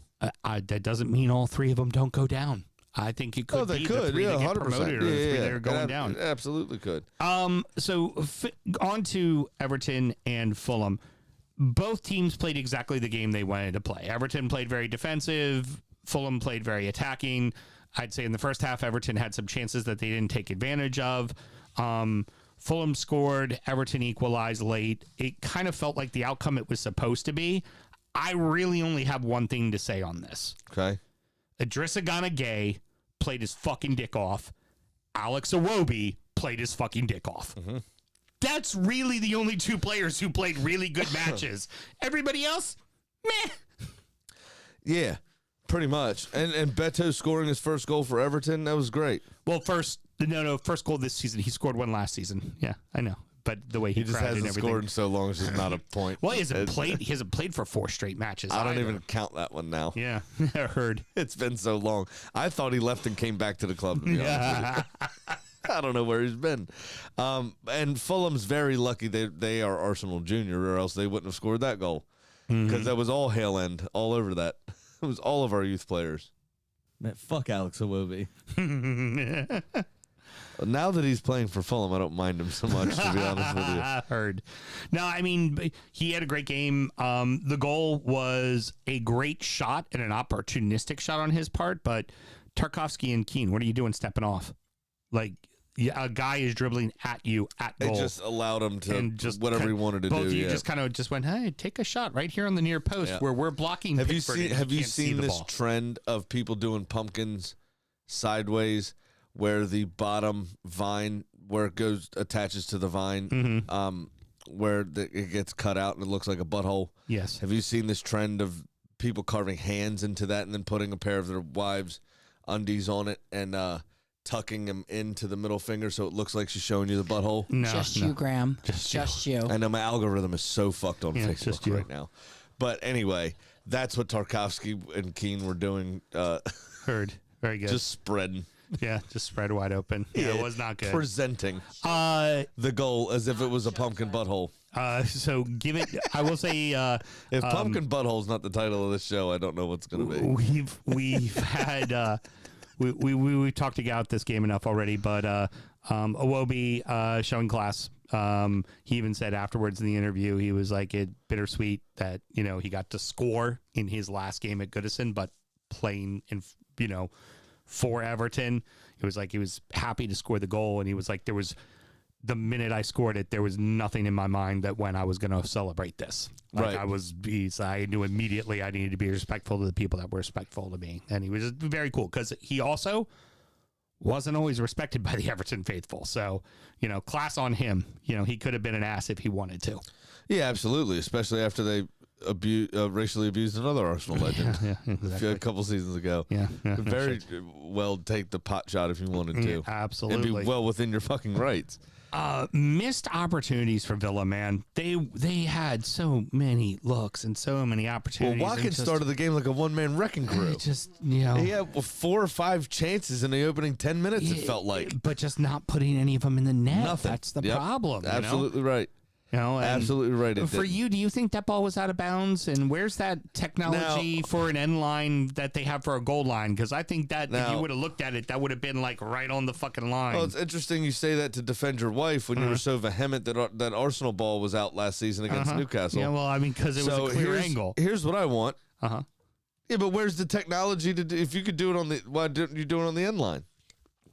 Well, maybe For the whole end line. maybe you shouldn't have committed 5 fouls in that one play. I didn't. One of them Actually wouldn't have got happened. fouled in that play. Uh-huh. What I will say is if that ball was out of bounds, I would like our 3 points back in the Premier League trophy from last season. Please. Heard. Well, I'm playing the rest of the season under protest is basically what I'm trying to say. It's absolutely ridiculous. You live your best Arsenal TV life. You go for it there, stud. Yeah. So Ross Barkley, of all people, gets the I know. equalizer here. And it wasn't even a shot. It was a tackle. Yeah. It was like boing, boing, boing, boing, and He then was just trying to him. he was just trying to block a And he was clearance, just it in the looked right like. spot. We're I at think he Abby's saw game. a crayon in the back of the net. We're at Abby's Went game. nom, nom, and nom, nom. I'm watching it and I got it in my ear and I look at Sam and go, ooh, crayon scores. Yeah, nice. That's perfect. Leon Bailey could have been in big trouble. Yeah. But VAR gave him the benefit of the doubt there. Yep. Because I've seen that given this season too. Mm-hmm. That handball I think could have been a penalty, and he got very, very lucky that it wasn't. Like I said, so many opportunities that they should have been up at one point. Oh, They should yeah. have been up 3-4-0, and Right. you They let just a team weren't. you let a team stick around. They're gonna make you And fucking Mateus pay. Delict gives away a penalty. You're right. They should have been 4-0 up as well. But anyway, 13 seconds left of stoppage time. Evan Nilsson with a great header, but it's all about the cross there as well. Oh, yeah. Much like Marino's header, which was a good finish against Liverpool for Arsenal. Declan Rice's cross was 10 times better than that header. This was the same, in my opinion. That cross was absolutely fucking perfect, inch perfect. And Evan Nilsson would have been more difficult to miss that chance than to put it away. But very well done. They were allowed to steal a draw because Villa were wasteful. Is essentially what it boils down to. I will never get the opportunity to say this again, so let me take pleasure in saying it now. Manchester City and Southampton FC played a professional football match in the English Premier League this weekend. Bro. City never got out of first gear. They dominated the stats as you would expect them to do. They never needed to. Except possession. Yeah. Yeah. Southampton registered 43% possession. Yeah. I think in this game. Yeah. It was pretty crazy. Holland in the 5th minute. Fine goal. 22-5 on shots overall. 8-2 on target. Ramsdale played well. That's it. Yeah, that's really it. The one thing here, if goal differential comes into play, this is one of those matches City wishes they had back. Definitely. 100%. That's really, I mean, but that's it. I mean, can the Saints... I put it in my bet. That's why I lost my bet. essentially. Can the Saints take anything away from this? Yeah, they only lost 1-0 away to City. I mean, that is a morale booster. Should be a morale booster for a team, especially in their position. Yeah, fair. I mean, but that's it. And they had chances near the end. Still lost, still dead last. Yeah, they're going to find it very difficult this season. Odd fucking game for Chelsea and Newcastle. Your halftime check-in on TikTok said it all. That continued into the second half as well. That game was just weird. Moments of brilliance surrounded by moments of mediocrity with a whole lot of just what the fuck was throughout that? the match. Yeah, stop just being such a weird Stop fucking giving match. the fucking ball away. God. It was very strange. Cole Palmer called offsides, obviously, in the first time Chelsea put the ball in the back of the net. Marginally, he was off. But later on, a marginal offsides was allowed to stand, which was fine. It was end to end. It was entertaining. It was very entertaining. Yeah, I enjoyed the match. I was watching that match as well because I was not going to watch Palace and Tottenham live, and I was not care. Yeah, and I very much was not going to watch the match we're going to talk about last live. That was not fucking happening. Smokey was sending us messages asking us about it. I'm like, dude, I'm staying the farthest fuck away from that match as possible. There's no point watching that match. If I gotta watch one of these three, this was the one I was watching. Nico Jackson finally gave Chelsea the lead there. Decent football. They look like they're starting to click. Now, in the Newcastle goal, though, you can still see the youth and the naivety of youth surrounding Chelsea. Right. But I thought it was a bit fortunate that he was able to be in the position he was in. Yeah. I'll put it that way. The defending could have been a bit better. This was another one. 70 fucking seconds after halftime, Cole Palmer basically made everyone look stupid. Yep. And like they didn't even get given a team talk. Yeah. It's just like. Yeah. And then throughout the rest of the second half, Newcastle, it wasn't like they didn't have chances. They just did. Pope and Sanchez did play well overall. Sanchez made a couple of weird choices again as well. Gave the ball away a couple times. Yeah. And put some of his supporters' hearts in their chest. But all in all, it's a good win for Chelsea. It's never easy playing Newcastle, but this season, their season, hasn't really gotten started yet. Yeah. They've had some well, even early on, they injuries were winning games, but they weren't really convincing wins, and they were in the top 5, and you're like, yeah, but they really deserve to be there? That top 3, no matter what iteration it was, because nobody was healthy at the same time, and maybe that's part of it. Maybe Gordon and Isak actually don't play very well together. Yeah, you got an Almiron sighting. Yeah, we got Almiron, and he had a couple of decent shots as well. It's unfortunate for Newcastle. They kind of continue their stuttering start to the season.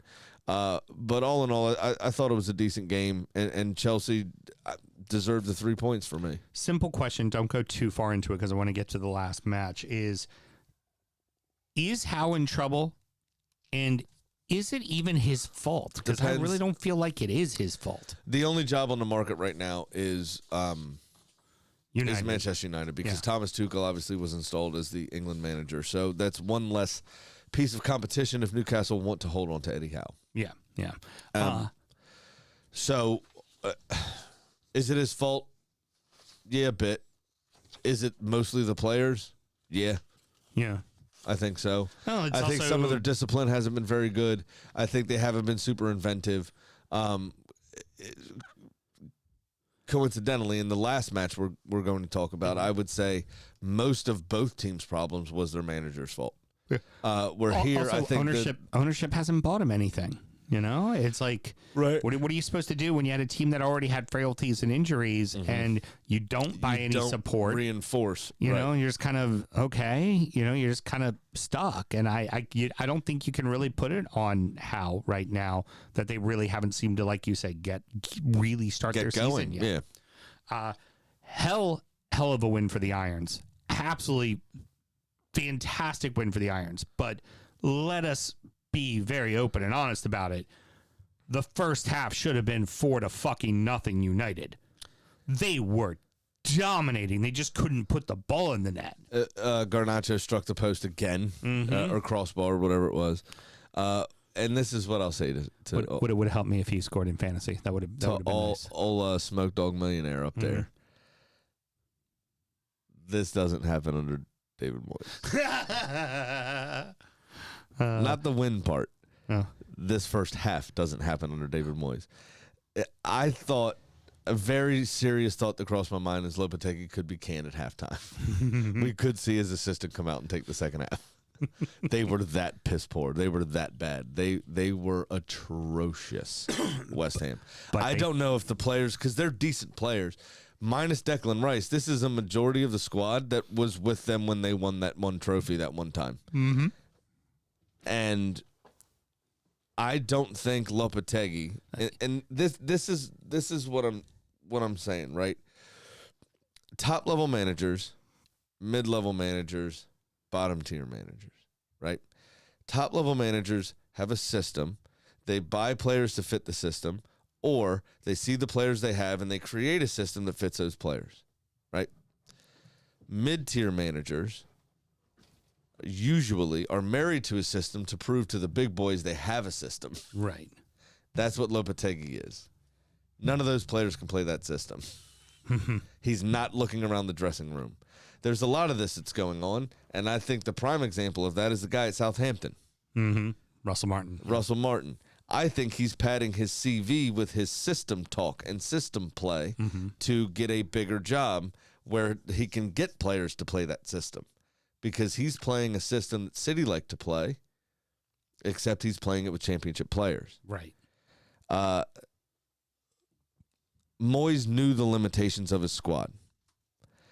I think he could play attacking football if he wanted to. I think he knows he has to be pragmatic with that group of players. Could he play good attacking football in general? I don't know that he could create a system for that. I do not know. But if you look at, take Arsenal 11v11, take Arsenal 10v11. There's a clearly defined, this is what we do, this is how we work, this is what we are.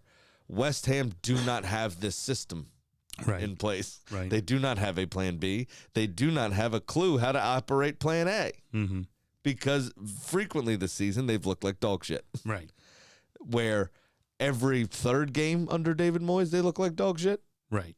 But those two in the middle, more often than not, got them points on the board. And more often than not, they looked okay. It just wasn't exciting, which I can understand as a point. So, getting past the goals, who really gives a shit about the goals? All we really care about. Was it a pen for you? It's not a penalty. It's not a penalty in a million years. I think it was pretty damn soft. Do any of us care? No, absolutely not. Because it couldn't have happened to a better fucking club. Well, I do care now. Right. Because Ten Hag's gone. Right. That got him fired. So, yeah, I do care now because it ruined a lot of jokes for us. There is a perfectly good system guy that'll definitely keep the jokes flowing for you in David Moiseola that needs to come back for the redemption story that he had at West Ham. He comes back for the redemption story at United. I like it. Yeah, it's They got to can be win that. another League Cup. It's got to be that. And, of course, early this morning, the news came out that Ten Hag and Manchester United have parted ways. A nice way of saying leave or get fired. We're going to give you some money, go away quietly, and we're going to pretend like none of this ever happened. Sam, I say the same thing that I have said to you time and time again about Manchester United since Sir Alex has left. They have put in every type of manager you can think of, every type of system you can think of. At some point in time, it can't always be the coach's fault. Sometimes it's just the organization, and sometimes it's just the fucking players. Sure money.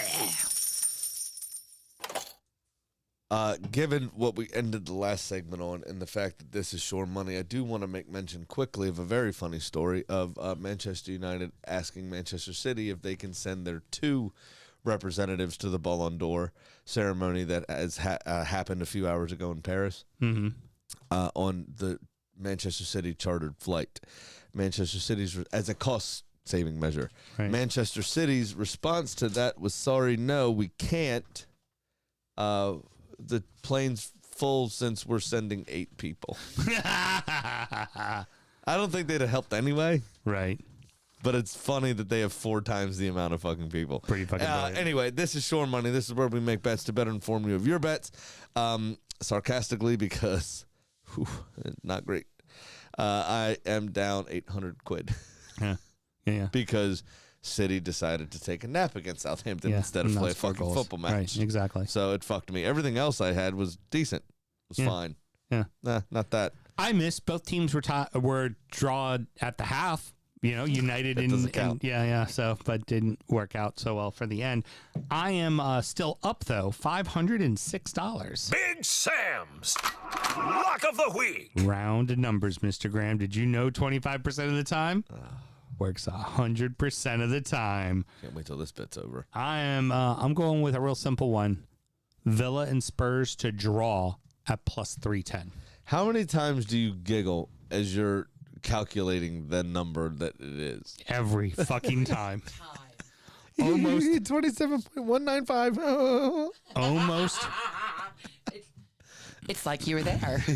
Almost as much as I giggle when I do a bit in the next show. Heard. Got it. All right. I don't mind that, actually. Yeah. I think that match Both have games midweek. Spurs game is against City, isn't it? screams draw Isn't Spurs game against City in the League Cup this week? Yeah, I believe so, yeah. So that's they could be a bit knackered at the weekend. Yeah. Put a little too much into it, try to get past because that's a realistic trophy they could win. Yeah. I don't mind it. That's not bad. And Villa right now they're not losing, but they sure as fuck aren't winning. So, and it's at Tottenham, so I feel like the draw's on the cards for me for that one, I feel. I like it. Mm-hmm. I'm going on a 5-way parlay. 9-way parlay. 5. I've got Manchester City and over 2.5 goals in that game. Yeah, that went so well versus last week. Bournemouth. Yeah, but you got to imagine, again, when City stutter, they tend to come back with a vengeance. Yeah, well, that was 2 weeks ago. Usually. Yeah. So they stuttered against Southampton to a very labored 1-0 win. I think they could go ham in this match. You also have another international break coming up, and that means Haaland likes to score a couple to make sure he's still relevant when he gets back. Right. And then I'm going to partner that parlay with Arsenal beating Newcastle, Liverpool beating Brighton, and Everton to win away at Southampton. $100 bet pays me plus 1,360 United States doll hairs. Not good gambling. I think it is good gambling. It is all favorites, although Everton and Southampton were both in the plus. Southampton hasn't won a game in the Premier League in 22 matches. That last victory Against y'all, wasn't it? Yeah, it was. Yeah. It was the James Ward-Prowse scoring too late at I still think you've Goodison. got it. Very good. All right. Well, I still think you've got it. that is going to wrap it up, boys and girls. Mr. Graham, any parting words? Just one more time, I would like to wish my wife a very happy birthday. She is 39 today. Very cool. Good. Yeah, it was pretty good stuff. Excellent. Excellent. Next up is DU Does the EFL, where we're going to talk about the rest of the English Football League. And then we're going to do Injury Time, which is our preview show. We talk about the beers we've been drinking, and we also chat a little bit about our fantasy sports and the teams that we love. Now, DU Does the EFL is completely free. You can just look it up on your favorite podcast platform and find it. But should you like to support the show and get our extra content, how do you go about doing that, Mr. Graham? It's patreon.com/DU Football Show. Sign up to that $5 tier, and you would normally get sound check and Injury Time, as Sam just said. Sound check's our actual sound check. Today, we were late enough because we were chasing around a raccoon from the chicken coop. Which there's going to be an update on that as soon as this show ends. You got a free taster. Yeah, we're going to be asking all about today that. when we started the stream. So go back and watch the video. It'll be all over the socials, of course, and you can see what Soundcheck's all about. Basically, just us catching up. You get to see a bit more of our personal lives, and we normally interact more with our drunk friends over the interwebs. So, just sign up to that, and it helps us out, and it'll help, keep raccoons out of make the coop great again or something, whatever. Oh, there's so many jokes. Till next week, everybody. Good night.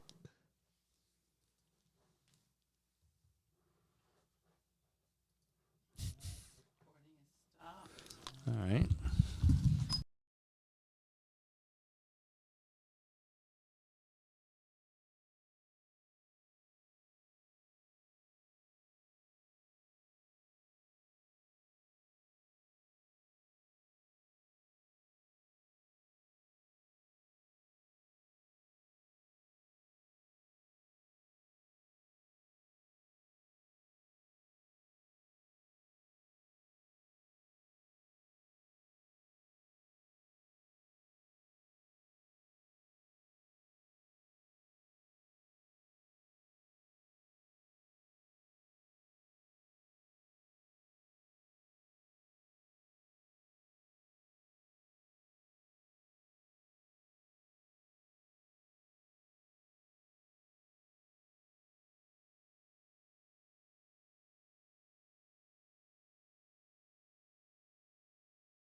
You're live on the intronets. Hello, Live intronets. On the intronets. I went to hunting for some raccoon, but it wasn't there. I got It was no there. tail. It was there. It's fucking with us. Yeah. You get a nice hat out of it if you catch it. Well, the difference will be is later tonight she'll probably stay up and edit the show. Melissa Boone. because she's fired up to fucking look out for the raccoon. I'm so tired. That's why I'm eating. And I will probably. Where'd you get that? My pocket. What is that? Pocket what? Pocket shawarma. It's a sweatshirt shawarma. Sweatshirt shawarma. Jesus Christ. She is a special girl. That is for damn sure. I needed a snack. I thought my steak crostini was good enough. It was so fucking good. That's why I'm hungry. It was an appetizer. Appetizer. Yeah, there's 2 more in there when I get home. So what was the you still have any of the first one left, babe? Mm-hmm. Okay, cool, because I didn't get a cup of it yet. So you figure out what you want to have. There's a bunch of stuff. I figured y'all have had this one. I'll pour Yeah. the next one I open. This is fine. Yeah. It's just a good representation of a West Coast IPA. That's it. Now I got all the scarf set and everything. I just ran. The into- raccoon fucked everything up. You Yeah. didn't have your set. Yeah. It's the first thing you said when we got off too, Yeah. princess. Yeah, I know. Yeah. But this is now live. People can hear and know that I knew what was going Producer on. Rob wants to know about the raccoon. So we've seen the lights go off. I went and chased it again during the main show, and then we were out. We were all out there. Who was it? I missed. Record producer Rob, Fulham in the South. Yeah. And I just missed who you said. You're missing a lot. You missed Houston earlier. You missed me now. I was worried. Are you hearing everything okay? Hold on. I mean, you did have to go to the emergency room last week. I told you. Hey, I told you. Hey, Mel. I Hey, told Mel. you. Little Taylor. I've seen some Hey, shit. hey, Graham. I've got you need to go lay down. You need to take a nap. I've got RTSD, raccoon trauma, Been to dying. something, whatever. So, You're trying way too hard there. That Taylor. is that was the bad. second we turned off the patio lights, we saw the lights back around the coop go off again, and then we heard it, we didn't see it. So it could have been a fox, it could have been a deer, That's not making me feel better. but it went into the foxes. Don't come near us. They don't fuck with us. It's the fuck fox that fuck with us. That's why we call them little fuck fox. Because they're little fuck fox. Is that Yeah, raccoon? no, that's what we call. Yeah, that's Big B's his chew toys. We call them little fuck fucks. That's I'm the pretty second one. Oh, this was the second one? Yeah. It looks remarkably close to the first No, one. it doesn't. That is pink and that is orange. Now that they're next to each other, they look different. That is blush and bashful. Can I get both, please? Blush and bashful? No. Well, I didn't know if we had enough cups.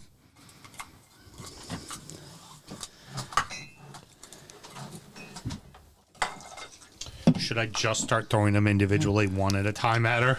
No. All right, so this is blush. Mm-hmm. And then number 2 is bashful. Heard. Still nothing? Orange is not blush. Still nothing? So No, you're you don't get the reference? You're admitting Nothing? that they look Nothing? closer. No reference? Alike. Nobody Anybody? gets the reference? Nobody? That was easy.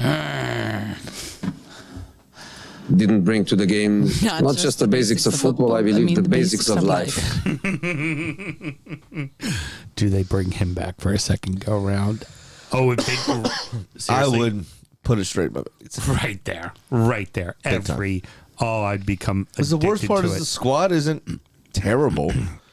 It's not. I don't think it's a Champions League squad, but it's not terrible. Yeah. There was a lot of stuff we could have gotten into. I just didn't feel like getting into. I just can't believe the cost saving measures asked them to what now is their biggest rival. They asked them for a seat on their keeping plane. you awake there, killer. Yeah, Yeah. a seat on their Obviously. plane. All this raccoon chasing's got me tuckered out. All right. Well, let's do the EFL show, It's kids. the most I've been in nature in a long time. I might know.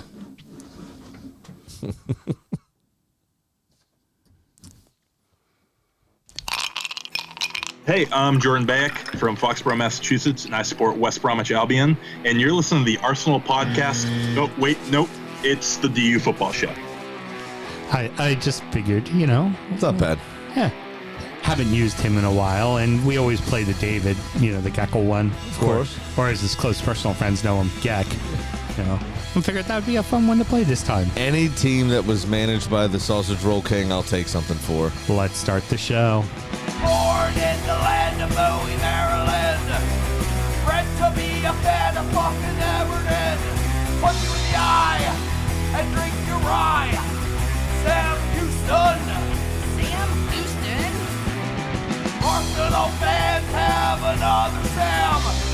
AKA the fucking Gooner Graham. Stump of a lord. Look straight in shorts. Sam Graham, hey. Sam Graham. Fucking United!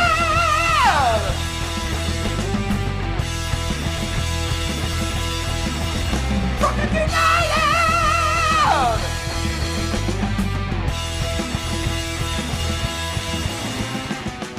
Hello and welcome to DU Does EFL, a brief bias recap of the rest of English football as told by two common American That's schmucks. us, baby. I am your host, Sam Houston, and across the way from me, dealing with way too much outdooring, my co-host, Mr. Big time. Samuel Graham. I don't do the outdoors too much. No, not too much at all. I don't You like can it. tell that by your long flowing locks. I don't like it. No, not one bit. And of course, on the ones and twos, the raccoon hunter, producer Mel. I mean, you know me, Hills and Trees Mel. I'm always on guard against the raccoons trying to get to my chickens. This we know. This we definitely. I've gone definitely full know. country out here. She said on guard. Well, we need to get her a sword. real quick before we get too into it, this is what we call a moral obligation, boys and girls. There's that much left. Graham, do you want any of it to I might finish as well yourself throw off? a little bit in there. Oh, okay. Finish myself off. Yeah. No, my job makes me want to do that, Sam. It's well. fine. Don't worry. It is end of month, and it is the start of OND. So the quote-unquote fun time for Mr. Graham. And before I get into the rest of this, I'm going to pour a little something for Mel and I. I'm sure you want no part of it. I'll take a touch. Okay, very good. I might Producer as Mel? well. Just a touch, because I'm not a I huge just had a fan. bite of shut shirt shawarma. Oh, excuse me? Sweatshirt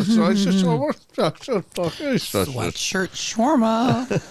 We're recording at the DU Public House just outside the nation's capital. You can check us out wherever you get your podcasts. And, of course, streaming live every single Monday night. Should you want to chat with us, there is many ways that you can. Mr. Graham, tell the good people how they can get in touch. Thank you. It is at DU Football Show on all the social medias and dufootballshow@gmail.com to get in touch via email. Also, make sure you're joining the Drunkard United FC closed Facebook group. It's where all the hashtag bans happen. And you can interact with other like-minded, not as good as the Premier League teams like yourselves. We are not drinking the exact same shit as last time, so Sam and myself both work in the wine and spirit industry and both have a deep, passionate love for all things distilled spirits. So as the red-blooded Americans we are, we vow to have a drink in our hand throughout this show and every single show. Oh my God, it smells so good. Mr. Graham, you took a little one for the team because you have a absolute hatred of things that are coconut. Coconut all tastes like Banana Boat to me. Yes. So and cinnamon. I fucking hate cinnamon, too. We're doing a little rum today. This is actually Plantaray. This is their coconut rum. They are very well known for their pineapple rum. They're not very well known anymore because they changed their name. Well, yeah, they used to be a different name. Because of the woke leftist media. Okay, settle down, stud. So the name of the brand used to be Plantation. Don't say that too convincingly in front of a red banner. Obviously, the connotations that go along with that name, they decided to change their name to Plantaray. This used to be Plantation rum. Right, yeah, that's exactly. what I just said while you were over there running your mouth. But Mel made comment on my communist banner. One thing that See, he's professional. That's how he plows through people- while we have conversations on the side. exactly, and people really know them for they do exceptional rums. They do really fucking baller great cognacs. But with their rums, they're very much, they do each individual island. They kind of highlight them, and they became very well known tried it for their pineapple. I've had it before. I just I'm gonna haven't try drank it any yet. So go right ahead and start drinking. They're very well known for their pineapple, the Stiggy's pineapple. And the main reason why they're so well known for it, it's not very often you hear hipster douchebag bartenders go, oh my God, did you have the pineapple rum? And it's because that pineapple rum is that fucking good. It's fucking delicious. Where they use their 5 years phenomenal. They use Queen Victoria pineapples, which are only available once a year. And so when they produce it once a year. And it used to be something make a smoky pineapple too. Yeah, they don't where make they it put anymore. it in the Isla barrels. I've been on the lookout for one of those. If I see it, I'm buying We it. haven't had, since we've had the brand. We haven't had it. Yeah. Interesting that they add the color. I guess just to give it that. But they finally decided to do a coconut version, and this one, every bottle has upwards to a entire coconut of natural coconut flavor in it, and for me, it gives off almond joy all day, like big time almond joy. This over some ice is something I would just sip on. This is definitely at least SPF 30.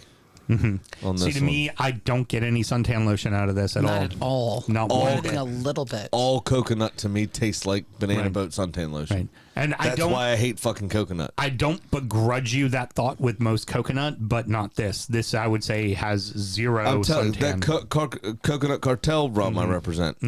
Banana Boat. This Banana Boat. It's coconut. Almond Joy tastes like Banana Boat. It's What does all coconut taste like? Banana Boat. Actual coconut tastes like banana. Yes. So shaved Producer fucking Mel- coconut. Yes. Producer Mel, I do vow for you. We do still have some Stingy's pineapple as well. So I vow that this weekend, when you're all done with all your tours and you're finally finished, I'm going to get you a big cube on Sunday night. I'm going to pour equal parts coconut and pineapple over top of it for you. Sounds good. What do you think? Because really, ultimately, this bottle was bought for you. It is. There's no sweetness really to it at all. Tastes like natural it tastes coconut. Like natural coconut. You can taste like when you get the little bit of that rind of the coconut and that flavor that comes with it. That dryness comes through. It still tastes like rum. I mean, it's still rum, which I'm not a big fan of rum, but this is one of those times where I make an exception because I love coconut rum. Yeah. But this is what I feel like an adult should be drinking if they're going to drink coconut rum. And for Not Malibu. And honestly, for $15 more a bottle, Yeah. you can get a far superior product. Like, don't. It's also buy, absolutely worth it. Don't buy a $15. Don't buy the $15 fucking Bacardi. Sorry to begrudge or Bacardi, Malibu, or yeah. Malibu. Buy the $30 Plantaray. You will taste the difference. It's like when you're cooking and you buy coconut milk at the store. The stuff you get from H Mart tastes much different than the stuff you're going to get from Safeway. Yeah, very true. And you get more of the coconut and not as much of the sweet. Coconuts aren't all that sweet by themselves, and that's the best part of this. Oh, very good, very good. Well, I'm glad you enjoyed it. Mel, I know I've been meaning to get my hands on this for a while now, and Mr. Graham, if you see the smoky pineapple, I'll buy it. Yeah, I've seen it once before. 100%. I didn't buy it. I went back. It was gone. Right. And so that's one of those things. If you see it, buy it. Because if I see it, I'm definitely buying it. Particularly considering that it has the old label name on it. I imagine most places I've gone to, I'm seeing the old labels are gone. I would imagine their supplier as a brand probably went, get it all off the fucking shelf. Is probably what they did. Yeah. Yeah. 100%. Yeah. Especially for the reasons that they chose to do that. They would want that gone as fast as possible. Yes, Producer Mel. Championship Corner! I've fallen and I can't get up. Oh no! Produced a schedule and a moving on. She was proud of herself too, hand in the air, like ooh. Oh, look how chuffed she is eating that fucking shawarma. Yeah, sir, sweatshirt shawarma. Yeah, that's how she rolls. Shawarma. Sunderland have opened up a 5-point lead at the top of the table, winning both of their matches this past week. Burnley drew both of theirs. Yes, sir.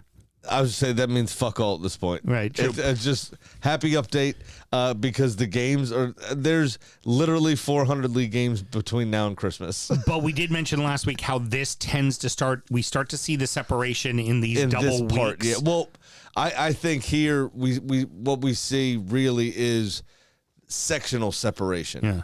Because this if that was makes also sense. So like top 8 will separate themselves. You'll have 4 or 5 points here or there, but inside of that. But those 4 or 5 points, as we just talked about on the main show a little bit ago, those 5 points could be eaten up in 2 games. Top 6 was divided by 4 points last week. It's now a 5-point lead at the top to second place, to second and third. Burnley drew both of their matches. Leeds won and drew, and they go level on points with Burnley, but goal differential has Burnley ahead. The Blades lost their second straight match, but rebounded with a win over the weekend. West Brom drew both of their matches, including one of those was against Blackburn, who is in 6th. And Blackburn had the draw with West Brom and a loss. So again, some actual separation. But even for Blackburn, Middlesbrough, Norwich are right on their fucking heels, like right in the thick of it there. They're not far away. You're absolutely right. Blackburn also, just quick caveat, the only team that was excited to see West Ham beat Manchester United this past weekend because if you'll remember correctly, when Blackburn lifted the Premier League title, it was because on the final day of the season, West Ham, I believe, beat Man United, but might have just held them to a draw, one of the two. And famously, as they were presented the Premier League trophy, saying, "We're forever blowing bubbles," in the changing room with the trophy and a lot of champagne. A lot of champagne. A lot of champagne. Absolutely a lot of champagne. We talked about what an important week this was for Pompey. It was a really bad week for Pompey. They have a highway named after them, and they showed why. Yeah. It's fair to say. They lost to Cardiff on Tuesday and Wednesday on Friday. Never gets old. Well, it's really hard when you're trying to play a game from 2 days ago today. Exactly. It's not easy. They are in dead last, and they are 4 points away for safety right now. It's not looking good at the moment. No. And with what is a shame, and they need to strengthen, honestly, in January as best they can. They don't have a shit ton of money, but they're not hurting like they used to be. Right.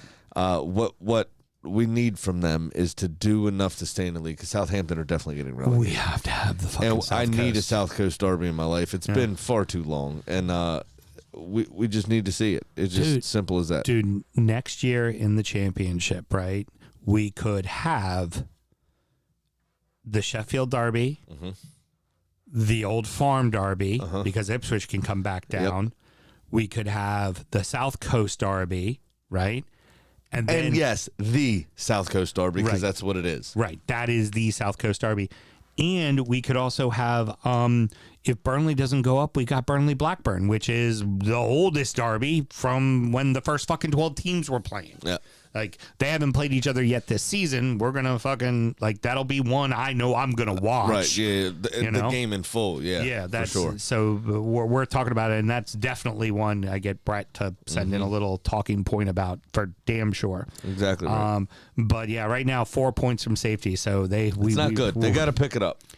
A lot of draws. But there's time. A lot of draws. So not a ton of losses in the regards to everything, but a lot of draws. So they need to start getting some 3 points here. They've only got one win on the season. League One has seen Reading shoot up the table, winning both matches this week, and 5 of their last 6, they are now in 6th place. Mr. Graham, we like to call that the DU bump. Goddamn right. We called it. We told them what to do, and goddamn did they about them, and did they oblige. Sorry, Russ, by the way, for all the GDs, but they are just shooting right up the table. The goddamn table. Yeah, that's right. Exactly. And looking good now. Talked a little bit with Colin. He had said they've been smoke and mirrors. It's been a lot of gutty, not what I thought you were going to say. You gutty 1-0s and stuff like that. He's concerned about this weekend. They have not won at Stockport in 53 years. So he's little nerved about that one. Although Stockport started the season real hot and fell right back to the pack quickly. So, if there's going to be a time to sounds like an election year stock market. Yeah, this is exactly. You go for it, Dad. Damn. All right, crushing it today, Mel, is what that's called. Okay. Wickham Wanderers have moved into 2nd place as they won both of their matches, and Wrexham drew both of theirs. Now, I'll say it now. If they win League One, Wickham, they get Wakambi status. They get Wakambi status. Cox out. Cox out for Wakambi. Heard. I just remember the last time they went up to the championship. That was when they had the gentleman that played up front for him that kind of resembled the same build as Jordan Steele. If you know, you know. Yes, producer Mel. Wickham wandered into second place, was right there. I know, but it just true. He's not very good at writing cheesy copy. Hold on, real quick. Hey, producer Mel, you can go ahead and unmute real quick. Yeah. How about I write the show, you produce the fucking show, okay? I mean, you can go right ahead and hit mute again. Get right back to it. We just actually, could you go to the kitchen and grab me a shawarma? You see, Graham, in marriage sometimes can give him a little pep talk. Remind him how things are going around here. what the standard operation and practices are. You just gotta let him know. That's just how it works out. And I also think it's standard operating procedure there on that acronym, sir. Well, that's just saying. Okay. Well, sometimes you have to call your husband out when he's wrong. Okay. Well, and sometimes you got to run up. Sometimes you got to run up to the coop and stand by your man. Okay, that's all there is to it, stud. It's here to protect. Birmingham City stay in first place, although their big match over the weekend, they did draw Mansfield Town 1-1, and Mansfield sitting fourth. Fourth isn't bad, though. No. Again, these leagues here with 24 teams in them have a ton of football. And particularly, if you're staying Mansfield and Wrexham both just got the promotion, and if you're thereabouts, if you're thereabouts at this stage of the season, 10, 12 games in where we are in the lower leagues, you're doing the right things. Yeah. What you need to do is make sure you're in these same positions coming out of Christmas, and then you're giving yourself a chance. You're really giving yourself a chance.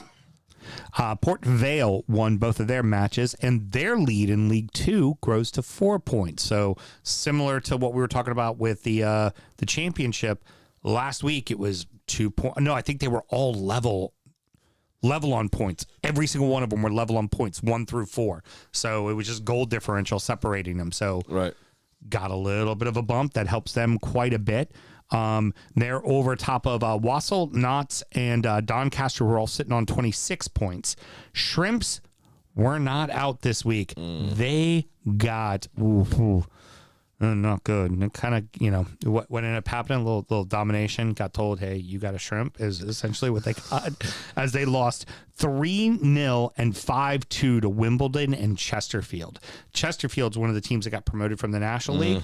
They're sitting around 8th place right now. They're showing a little bit of an account of themselves as well. They are, absolutely. But at the same token, I will say that Morecambe can lose Ombi status. Yeah.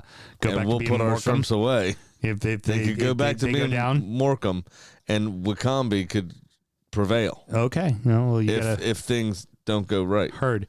And then they are now 5 points from safety, sitting in dead last. Not great.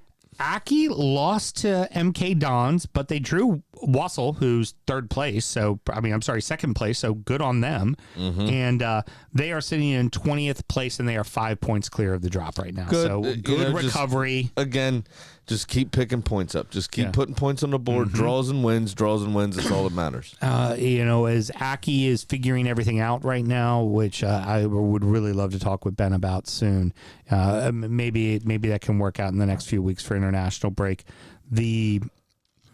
For them, they just need to finish 13th, 14th place. Yep.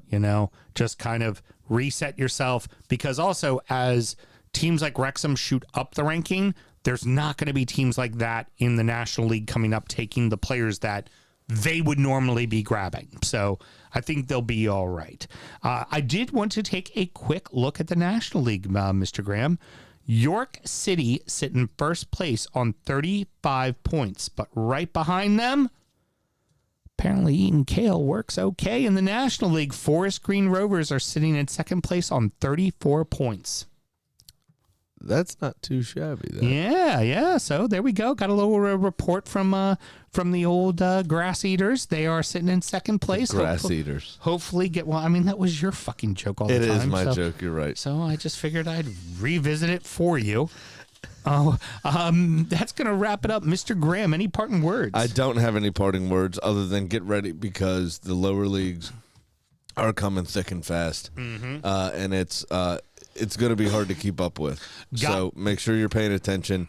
Get excited because you're going to be seeing 3 of these teams next year. Yeah, got nothing to do on a Tuesday or Wednesday, and you want to watch a little footy? Go on to Paramount Plus. There's probably a fucking game on, or go to ESPN Plus for the championship. But you'll find games. There will definitely be fucking matches for you to find. That's for damn sure. Yeah, 100%.